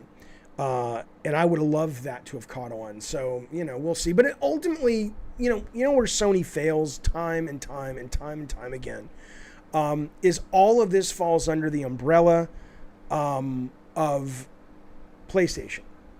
And in that, what have these guys struggled with since the beginning? And I mean the beginning, because I was there at the beginning before it was even PlayStation. It's like they only seem to be able to make good stuff for the launch of new peripheral hardware or for their mainline products. But this is just, if they come out with a portable and it's not the mainline PlayStation 6, we're right back to where it's like, and it's like, no, we're going to have Naughty Dog make a game. Yeah, a game. We're going to turn if these guys do like Nintendo did and say, no, we're going to literally open portable 3DS and DS and Game Boy divisions. It's not like the team that makes Mario 64 says, now instead of making whatever they made next, we're going to go off and work on a little tiny game for the Game Boy Advance Color. Come on. That's what if they don't do that, they're fucked. But I don't know what this is for, but it is interesting.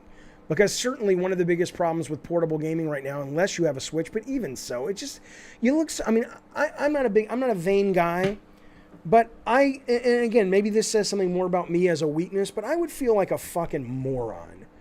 With the pandemic, I never leave the house for the most part, but if I'm going down, every now and then you'll go and you'll have a meal by yourself, which if you've never eaten by yourself or you've never taken yourself to the movies alone, I highly recommend it. It's a joy. But let's say you're sitting down and you're eating by yourself. Usually I don't think twice about bringing out a book or looking at my phone while I'm eating, okay? If I had a phone and the controllers could go boop, and I'm playing a game, totally there. But if I have to take out my phone and find a way to put it up on a stand and then bring this out of my backpack, now I have a controller, see? And let me sync the Bluetooth, and now I'm sitting there playing you look like a fucking moron.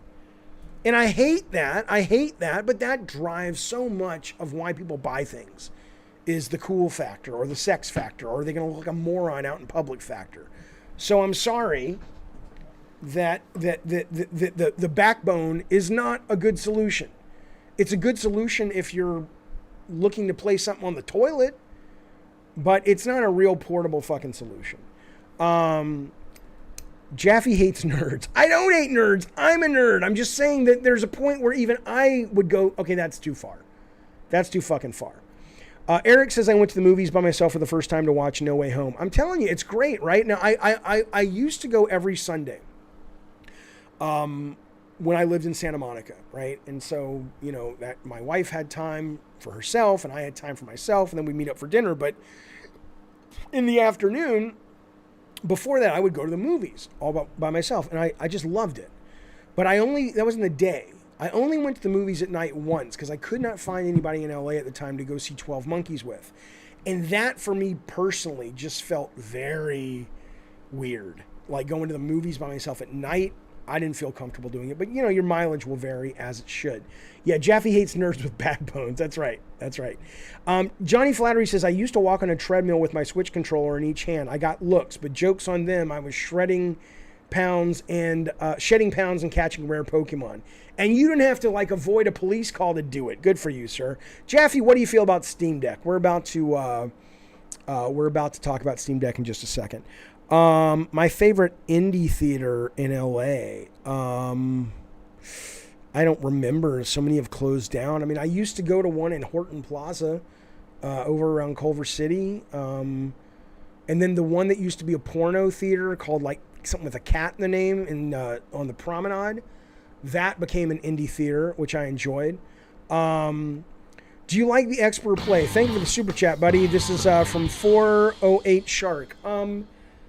I never played it, but I absolutely love the idea of it. I think the fact that we don't have a gamer mobile phone is absolutely ridiculous at this point. It's just dumb. But the problem with the Expert Play is the problem with all the Sony shit they do, which is it's playing games that were already out. They didn't have exclusives for it on it. It's like, if you're going to do it beyond just the hardware. But Sony has historically had that problem. They'll make some fucking cool hardware and they don't know how to support it and it dies.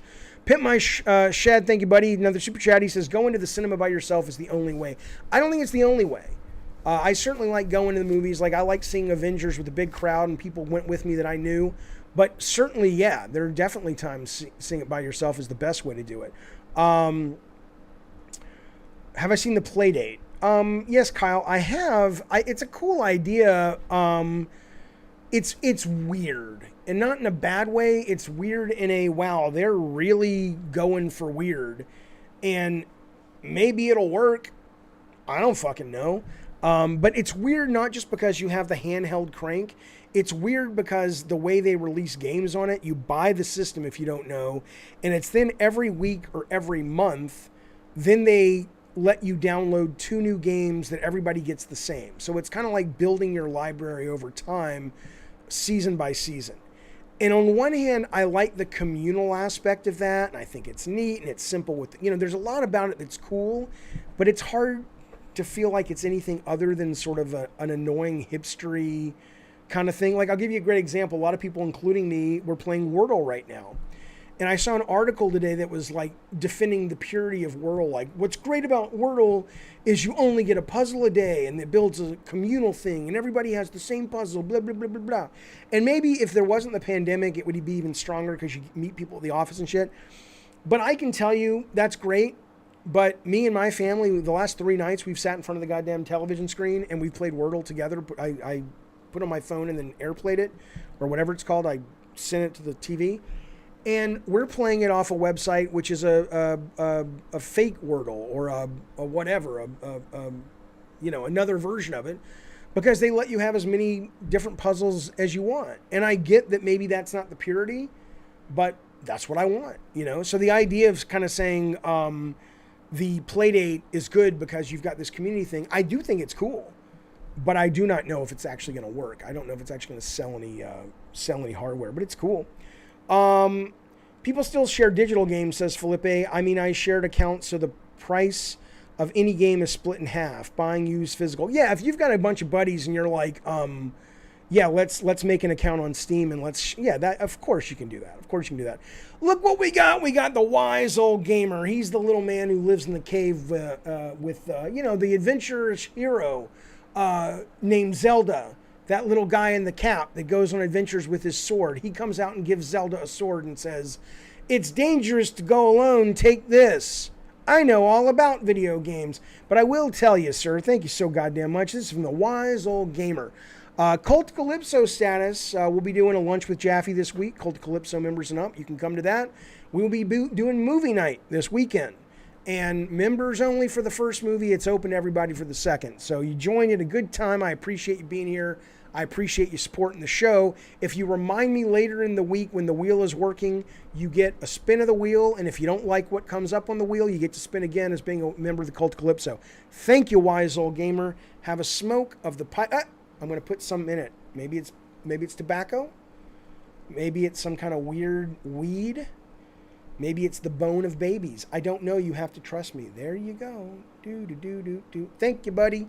The wise old gamer says, "What was your favorite theater in Birmingham, Alabama, where I grew up?" Come on now. I mean, nostalgia-wise, there was a theater called the Green Springs 6, which is where I saw Star Wars and all kinds of Spielberg movies and Lucas movies and shit like that. So I when I was little, it was the Green Springs 6. When I got older, it was probably, none of these are there anymore. It was probably the theater. I mean, I liked Village East. I worked at Village East, actually. I like the ones that weren't the massive ones. I like the 1 or 2 or 3 screens, basically. The Alabama theater is beautiful fucking theater, but I saw Raiders there a couple times. But yeah, thank you, buddy, for joining. I appreciate it. I'll give you the free stuff, baby, but you got to wait till the wheel's working. The Playdate sold out in minutes, says Afro Povic. And again on restock. Oh, there's just like what we're about to talk about, Steam Deck. There's no doubt there is an interest in it. But I don't think that necessarily you're going to have to sell out like 20 runs before I believe this is going to be a real thing. I think it's going to be kind of a hipstery thing, but it's cool though. It's totally cool. Oh, that's disgusting. Boneless says, speaking of movies, I remember when I was a kid, Magic Mike was airing before Happy Feet and all the seats were wet. Oh my God, that's great. That is great. Jaffe, what do you think of Sony trademarking Psygnosis? You mean this story right here? I am so prepared. Who? Hey, God. Hey, yeah, it's Jaffe. Listen, I think I'm the most prepared human. Is that? Yeah. Mm-hmm. All right. Thanks, buddy. Yeah, I'm more prepared than anyone else. Greg Miller, Colin Moriarty. Who else is doing this racket these days? Yang, whatever the fuck his name is. I don't know his name. People always bring him up. I'm like, I don't know who that is. I'm more prepared than he. Look what's on the screen. Sony renews trademark for the shuttered studio behind Lemmings and Wipeout. It's a nice nostalgia play. I don't really care. Clearly the guys who are making the new Twisted Metal, which would be just so interesting because we never really got along with Psygnosis in terms of like Sony California, the 989 at first. They were just a bunch of fucking arrogant assholes. I'm not saying the whole company, just the people we dealt with on certain games. We did a game called Microcosm with them, and they were just twats, man. And or twats, as the British say. But yeah, this was their logo. I think it's a very cool logo. And the guys who are working on Twisted Metal Liverpool, they were the same people, or a lot of them, that was Psygnosis. So it would be interesting if Psygnosis ended up taking on Twisted Metal, because they were always poo-pooing Twisted Metal and telling us how great Destruction Derby was. Destruction Derby is a deeper game, Jeffy. Fuck you, motherfucker. That's what I say. But I do like their logo. It's pretty fucking good.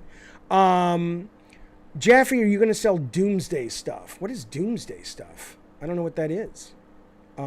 Yeah, Nick Wiley's absolutely right. The Ouya sold out at first. It doesn't mean that much. Yeah, it's a long game, baby. That's the truth. Okay, let's talk about Steam Deck for a second. So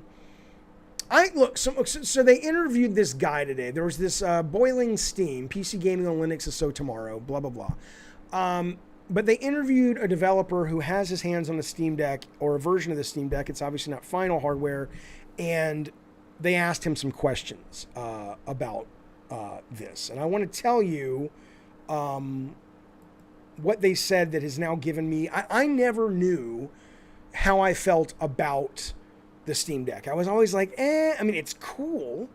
There's no doubt it's cool. And it's really cool. You can hook it up to a monitor and it becomes like a main PC. But I don't know if... I think Firesprite are the ones getting the name Psygnosis, Marty. I don't know how well, like, why does anyone need this, right? But let me read you some of the responses to this. So they asked the guy, have you tried any demanding games? Again, this is he chose to remain anonymous, but he's a game developer putting his games on this. Okay. Have you tried any demanding games? He says, yes. The battery life is between 2 to 5 hours, depending on the APU load, which I assume is just the power needed to run the game. I mean, 2 to 5 hours is shit. I'm sorry, it's shit. I know if you play a hardcore game on your fucking cell phone, it's the same. But I don't know. I don't like that. Okay, fine. How fast are load times? He says it's indistinguishable from the SSD. That's good news. Can you resume a game at any point? He said mid-game resuming is being worked on. Are there many games you tried where the low resolution of the display made things harder to enjoy? He says yes. The Final Fantasy Pixel remasters, the text needs a magnifying glass to read. How hot does it run when you play on it? He says it gets warm, but it's never uncomfortable. What's the desktop experience like? How do you access it? Is it plausible as a daily driver? Which I had to look up. That basically means, can you use it as your mainline computer? He says it's a good experience. I can't comment on how it's accessed, but it can be a daily driver, though I would not recommend it. And he didn't really follow that up. How much better does it feel than a Switch? He says it's more comfortable for longer sessions. Button placement is good. Being wider than the Switch helps with the deck's weight distribution. Now that you have it in your hands, the question is, do you feel it's going to sell? He says, I genuinely don't know. It doesn't matter to Valve how well it sells. You're already buying your games from Steam. Does the deck live up to the hype is the last question. Hardware-wise, he says it's the best gaming device since the Game Boy Advance. Experience-wise, that's hard to answer. It kind of does, but it doesn't also. Could it live up to the hype? It could. Okay.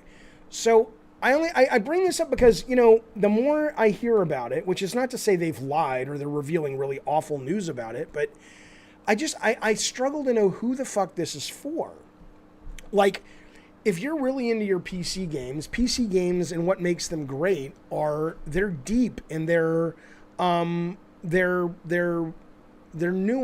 and they're immersive, whether you're talking the world is immersive or the mechanics are immersive, right? And I just kind of look at this and I go, why would I want to play this instead of just on a laptop or a PC? Now, somebody in the chat just now, and that's interesting. So, where did it go? Zaf says it's a low-cost entry into PC gaming. It seems also to be geared towards people who have a huge library. A gaming laptop is expensive. Okay, so that makes sense to me. If you're saying this was built and put out in order to be a way that people that cannot afford a full-blown PC can still PC game, that makes a lot of sense. The way this has been kind of covered in the news, like I'm not seeing this in the same places that I would usually see hardware about to come out that's meant to appeal to a larger demographic because the financials are lower or the cost of the good is lower, right? But that makes a great deal of sense. I absolutely understand that. And that I problem solved or question solved. But then I would be like, well, why aren't they marketing it to those people? Maybe the first ones are just like, look, we got to get them out. Because a hardcore gamer, I don't know why a hardcore gamer would want this. Like, yeah, Clint says, this is great for me. I don't have a PC. I'm excited. Yes, I totally was forgetting about that. That's absolutely right. That makes great sense.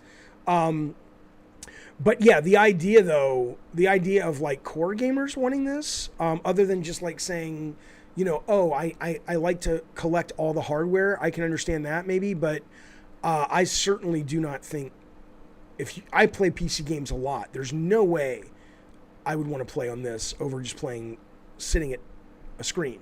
And other than going to the bathroom, you know, do I really want to sit and get into a real deep version of, you know, some PC game that I'm playing on the bus or the subway or whatever? I mean, part of what makes mobile gaming so great is they're designed to be bite-sized. Now it's like, here, play Crusader Kings 3. I'm like, no.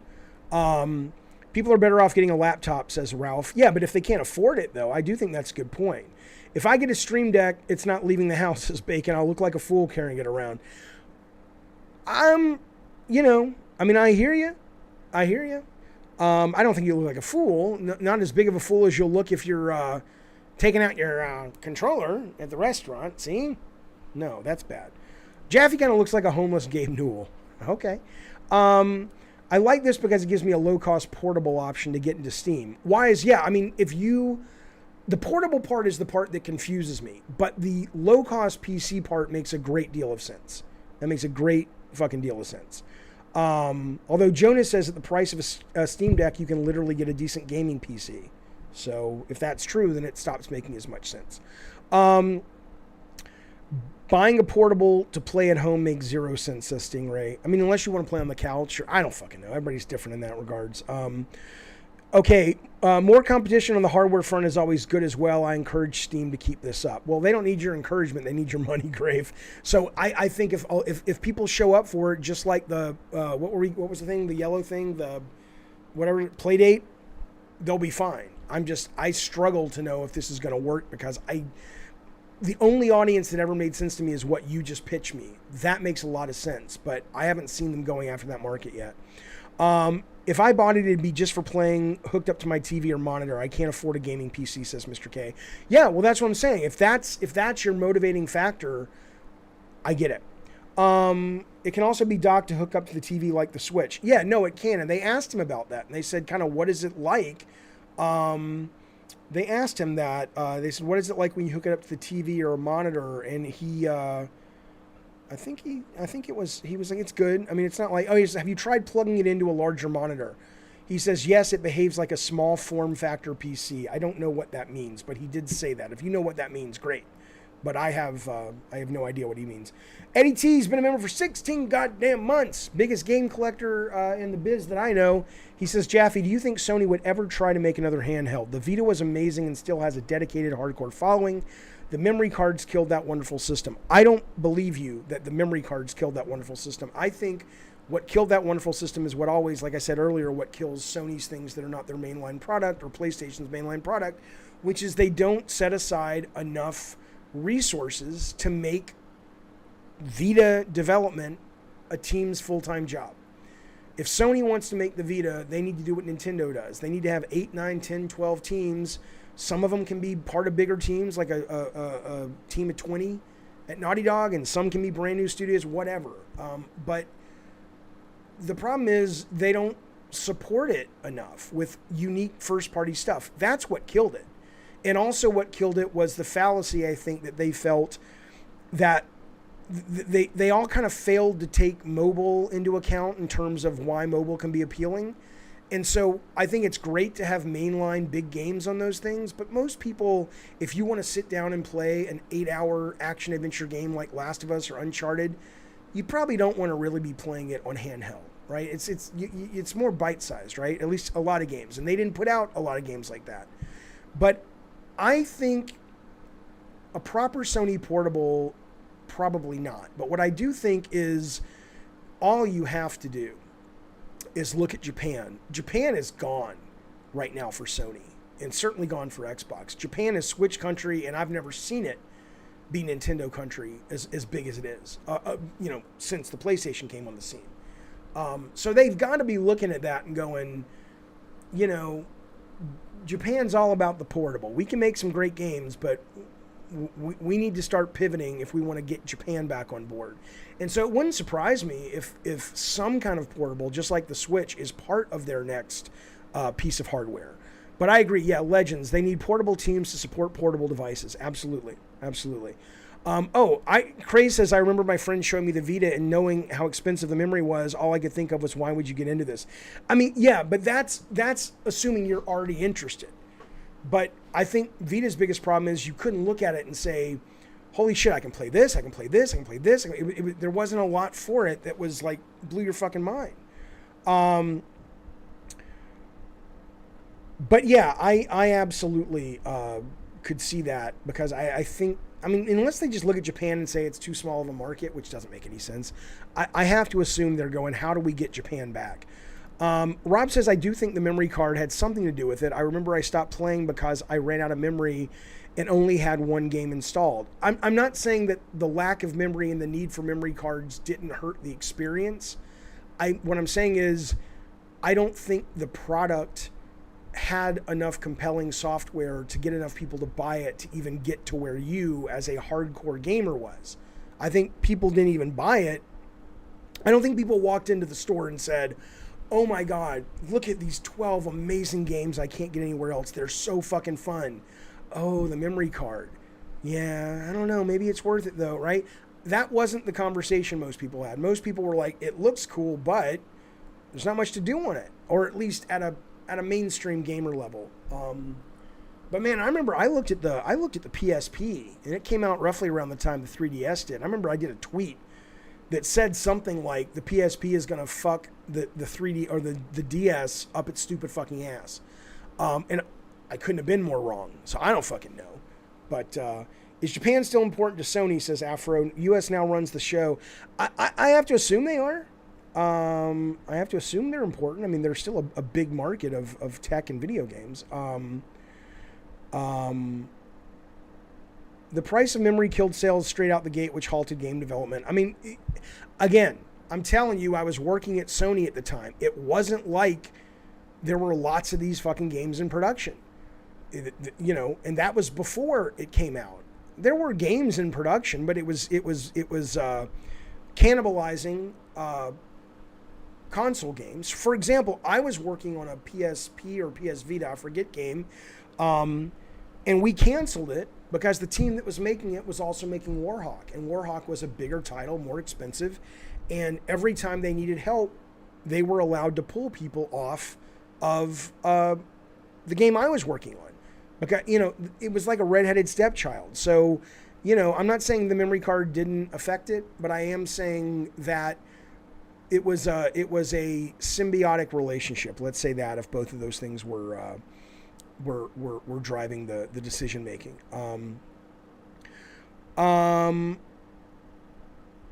Okay. You know what? I think what we'll do, I think we will, hang on.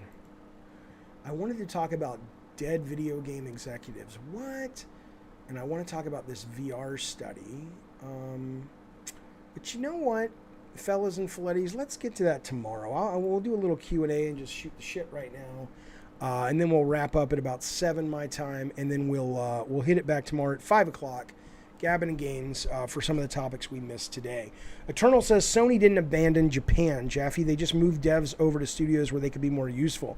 JRPGs are still a big part of their partnerships.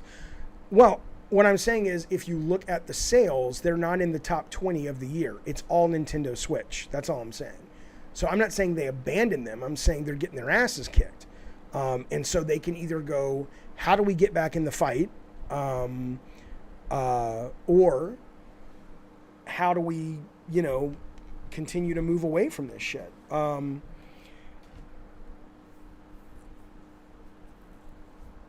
on.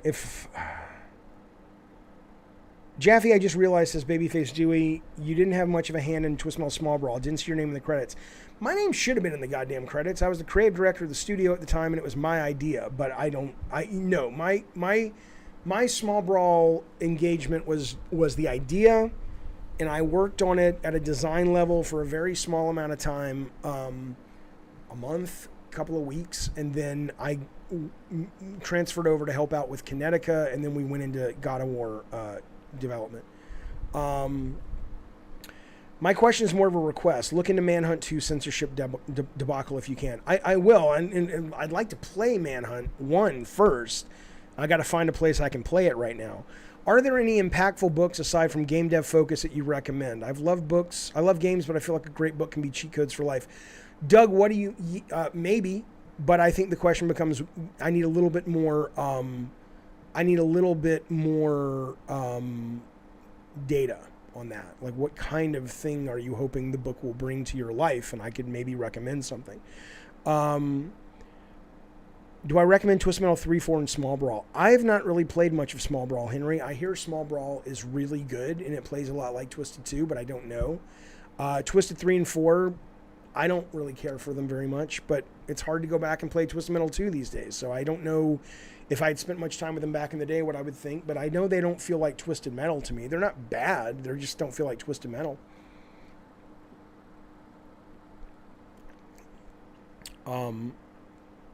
I wish AR was more of an implementation than VR. iPet was cool. Well, Apple is threatening to eventually announce their AR VR hybrid, which apparently people who have seen it are like, holy shit, this is amazing. And the new Magic Leap, which I thought was a vaporware, the first one is out, but the second one apparently is just awesome. And I've seen a rendering of the thing, and they don't look just like glasses yet, but it's getting closer and closer and closer. So yeah. Manhunt's on Steam. Oh fuck, Dolokov. Excellent. I will look into that. Thank you, buddy. Books on overcoming resistance, the creative process. I just finished War of Art. Resistance. What kind of... Okay, one more thing. What kind of resistance are you trying to overcome? Like, what are you... did you ever explore other genre ideas for Twisted Metal, like a fighter? No, not really. It started as card combat. Somebody invited me to join...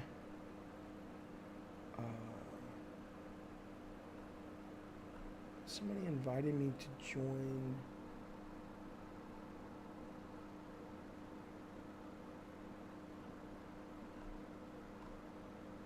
I'm not sure what this is. Bret Hart's Cartoon World.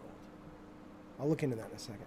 Xbox having a big sale on current. Yeah, I'm gonna buy a Max Payne. Thoughts on rumors BB and Tina having a sex scene? I don't believe it. I don't believe it at all. Jaffe, I give you $19 Fortnite card for the hat you're wearing. Why don't you just buy the hat? Oh, you can't buy this hat anymore. We only sold 15 of these, and they sold out in like a day. But I am going to do a second run of them. I'll put up the details for the new store in the next week or so. It won't be exactly this one. You'll never see this one again. But I'll do...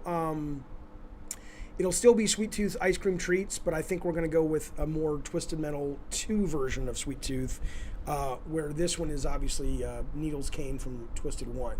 So we will be selling that one, but I won't be selling this one.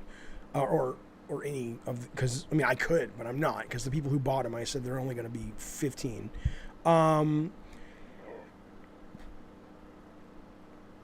Okay. Buy Max Payne on Steam. I will, absolutely. Oh, no, I have it on Steam. I want it on Xbox. I already have it on Steam. Max Payne 3. Resistance to getting started writing my book, starting my channel, creative endeavors, overcoming the do it tomorrow, and not allowing distractions. I mean, Doug...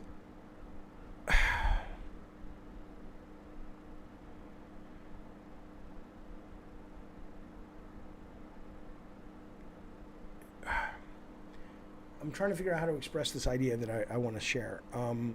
So here's what I'll tell you about that, right? I mean, there's a lot of things that you can read for motivation. whether it's like, I thought Bob Iger's book on or Ed Catmull's book on creativity, who runs Pixar, was brilliant. But and so I'm sure I could find some things, but the truth of the matter is, and I don't mean this disrespectfully, I mean this as it's a gift. I don't mean for me, but it's a gift that your psychology gives you. Unless you have like, certain executive functioning skills that are deficient, like mine are because of ADD, or if you're dealing with depression, or if you have anxiety about starting because unless there's some therapy you need to work on yourself, whether literal or just working on yourself, that's keeping you from going forward, the resistance is actually trying to tell you something, which is you don't want to do it. You might want the rewards of doing it. You might want the romantic aspect of what you think being someone who does that is. And I can understand that. Everybody suffers from that in this culture, and you have to eventually get over it. But end of the day, this is not like your main job, it sounds like, where your boss is like, you have to learn this computer or whatever. You want to write, or you want to start a website or a blog or whatever you said, a video, YouTube channel. You either want to do it or you don't, right? And I don't mean that like trying to make it simpler than it is. Some things are complex, but your actions reflect what you really want. And you can talk all day long about, I want to be this, I want to be a writer, I want to have my books at the bookstore, I want this, blah, blah, blah. But end of the day, the life you're living is the greatest gift of what matters to you. So it may just be that you're procrastinating because you don't really want to do that work. Like I get up, I tried to give myself the weekend off because I'm like, I streamed 5 times last week and more than that with some other little specials and stuff. And I'm like, I'm not going to do any work on the show this weekend. I couldn't stay away. Not because my work ethic's better than yours, but because this is something I love doing. I will probably never be as successful at this as I was at making video games, but I don't care because I'm enjoying it so fucking much, right? That's how you get motivated. It doesn't mean there are days where I'm not like, oh, I'd rather just fuck around. Of course. But I think you need to, here's my advice to you. Look into the resistance. The resistance could be trying to tell you something or not. You may just have executive functioning deficiencies, of which people have those. I have those. So, fellas, this has been the Gabbin' in the Games for Monday, January 17th, 2022. I sure do appreciate you guys being here. To the new members, welcome. Jaffy, this is Yaki. Yaki Pasadni, Passandy says, Jaffy, I love your content. Thanks, sir. I disagree with you on almost everything, but you're awesome. Thank you. Thank you, sir. I appreciate you being here. And what we do, you and me, Yaki, we show the world that you don't have to agree on anything or everything. Doesn't mean you can't like each other. Am I right? You goddamn right I'm right. Speaking of, it has nothing to do with what I was just talking about, but I will say I finished watching the Eternals over the weekend, and it's a really strange thing because on one hand, I don't like it. I think it's terrible. I think it's incredibly poorly made. Not poorly made, but a poor product. I thought the opening and the first maybe 45 minutes was really interesting, and then it just shat the bed. But it's also weird because I can't stop thinking about it. Like there's something about that movie that goes deeper, I think, than certainly most Marvel movies. But there's something about that movie that feels like it's going to need me to rewatch it. Like it's speaking to me in some way that I haven't been able to stop thinking about it. So interesting, right? That's what I fucking think. John Flattery says, Jeffy, I don't have an opinion on 80% of the stuff you talk about. The other 20% I can't stop yapping about. Well, hey man, I would love... Oh, I agree. Crazed Assassin says it's a snooze fest. It's not a well-paced motion picture show. No, it's not. Fuck you, Dalo Kov. Let me tell you something. I'm gonna give you guys on this show a sneak preview because P Turtle didn't call in today, but you know what? When he calls in, look what I got for this motherfucker. Let me tell you something. And don't get mad at me. Let me ask you, do you guys think, listening to P Turtle, do you think he's a black guy, a white guy, a Mexican guy, or an Asian guy? What do you think his race is? Oh, wait. The best part was the ending half. It got better at the end, for sure. Doug says, thank you, buddy, for that super chat. I appreciate it. He says, thanks so much for the thoughtful discussion and being so giving. It's about time I sent some ducats. Thank you, sir. I appreciate that, good sir, Doug. A white guy, P Turtle, is a really thin black guy. He's Greek, Hispanic, Indian, black, Puerto Rico, Mexican or Hispanic. Okay, well, I will tell you, I thought he was a black dude. I think he is a black dude. I could be wrong, but I think he's a black dude. He just sounds like a black dude. Now, you can tell me that's right. I don't give a fuck if you think that's racist. There's nothing about that that's racist. People sound black. People sound white. Americans who come over to Americans that come from Asia have certain accents that will allow you to go, you're from China. Oh, you're from Japan. There's nothing negative about any of that. It's just, that's the thing, you know. All right? That's why what I'm about to show you, look what I made for P Turtle. The next time he shows up,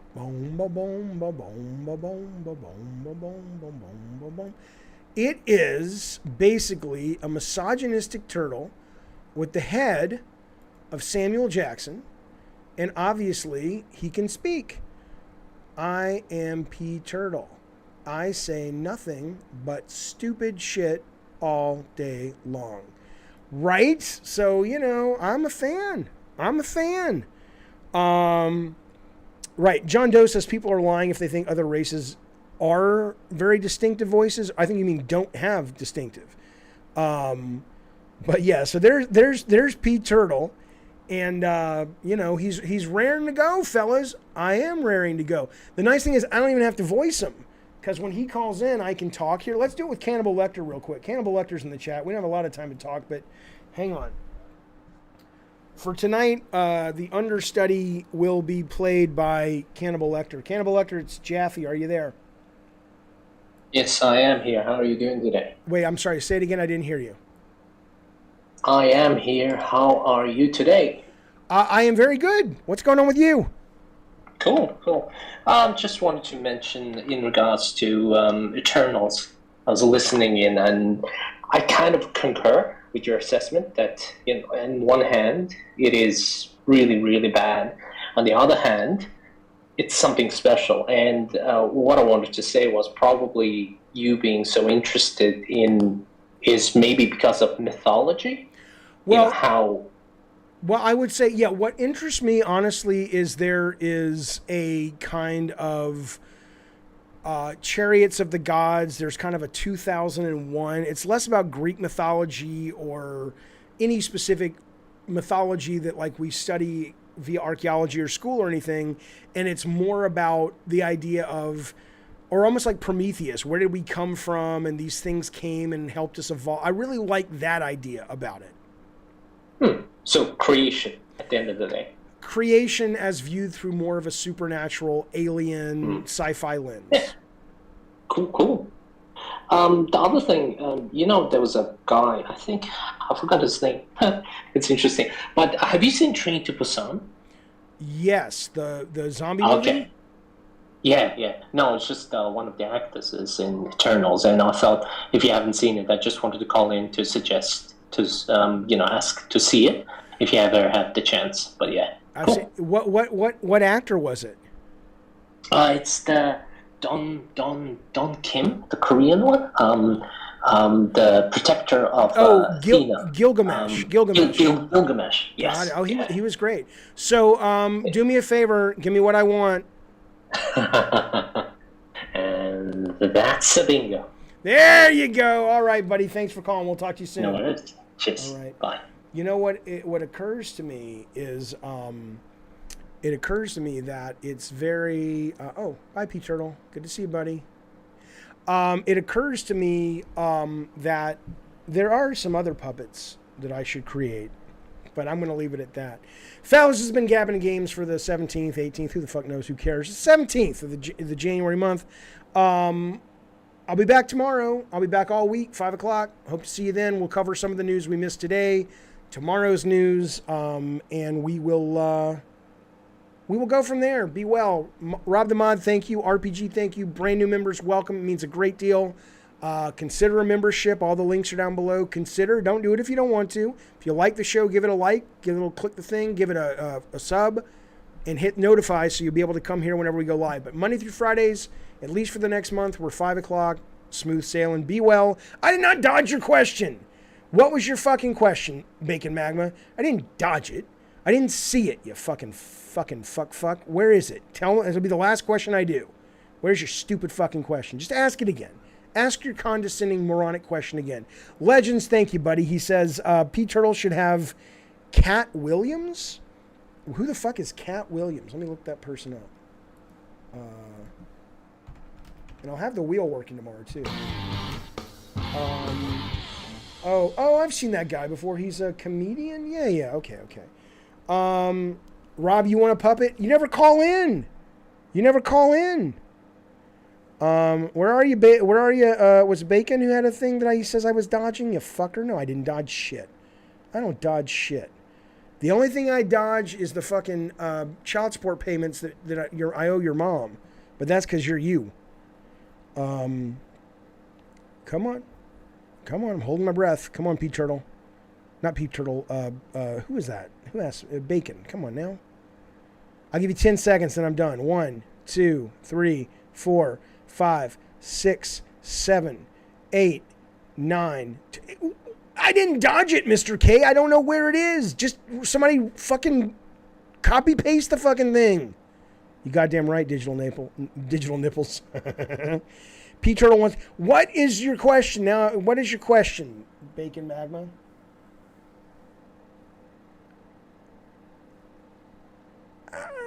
Okay. He's already off crying. What are you gonna do, fellas? Thank you so much. I'll see you soon. Bye, everybody. Hang on. Not yet. You're like, Jeff, you go away. I'm working on it. I'm trying to give you guys a proper send-off. Come on now. He sent it. There's a delay. I posted it, but I think it got censored. I didn't see it. So type it. I don't censor shit. So fucking type it again. Type the fucking thing again.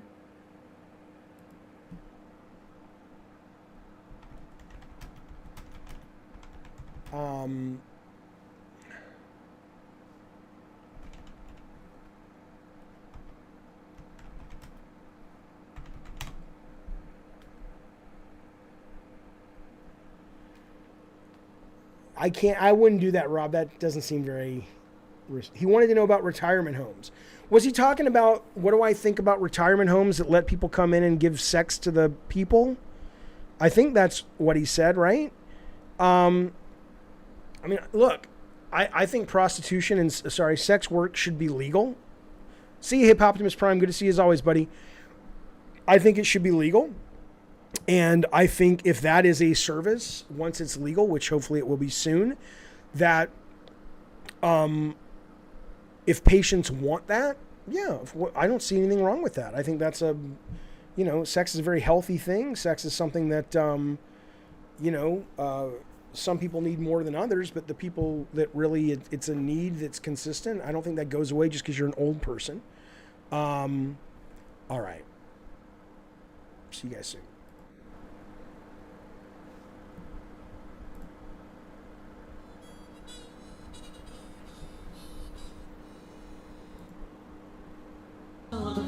Give her a deal. It's all free to that cabin on the hill. Hey, Mo, thank you, buddy. Mo says, listened again to that podcast you did where they were saying, what have you done for me lately? Fuck these idiots. You're a legend. Just wanted to remind you of that. Have a good one, Jeffy. Thank you so much for that very generous super chat. Hell, I don't know if it's generous or not, but the fact you're thinking of me and you gave me some ducats, I appreciate. Thanks for being part of our community. I just don't know what AED is. But the point is, Mo, it doesn't matter. You're here. You're part of our community. I appreciate the kind words. I'll see you guys.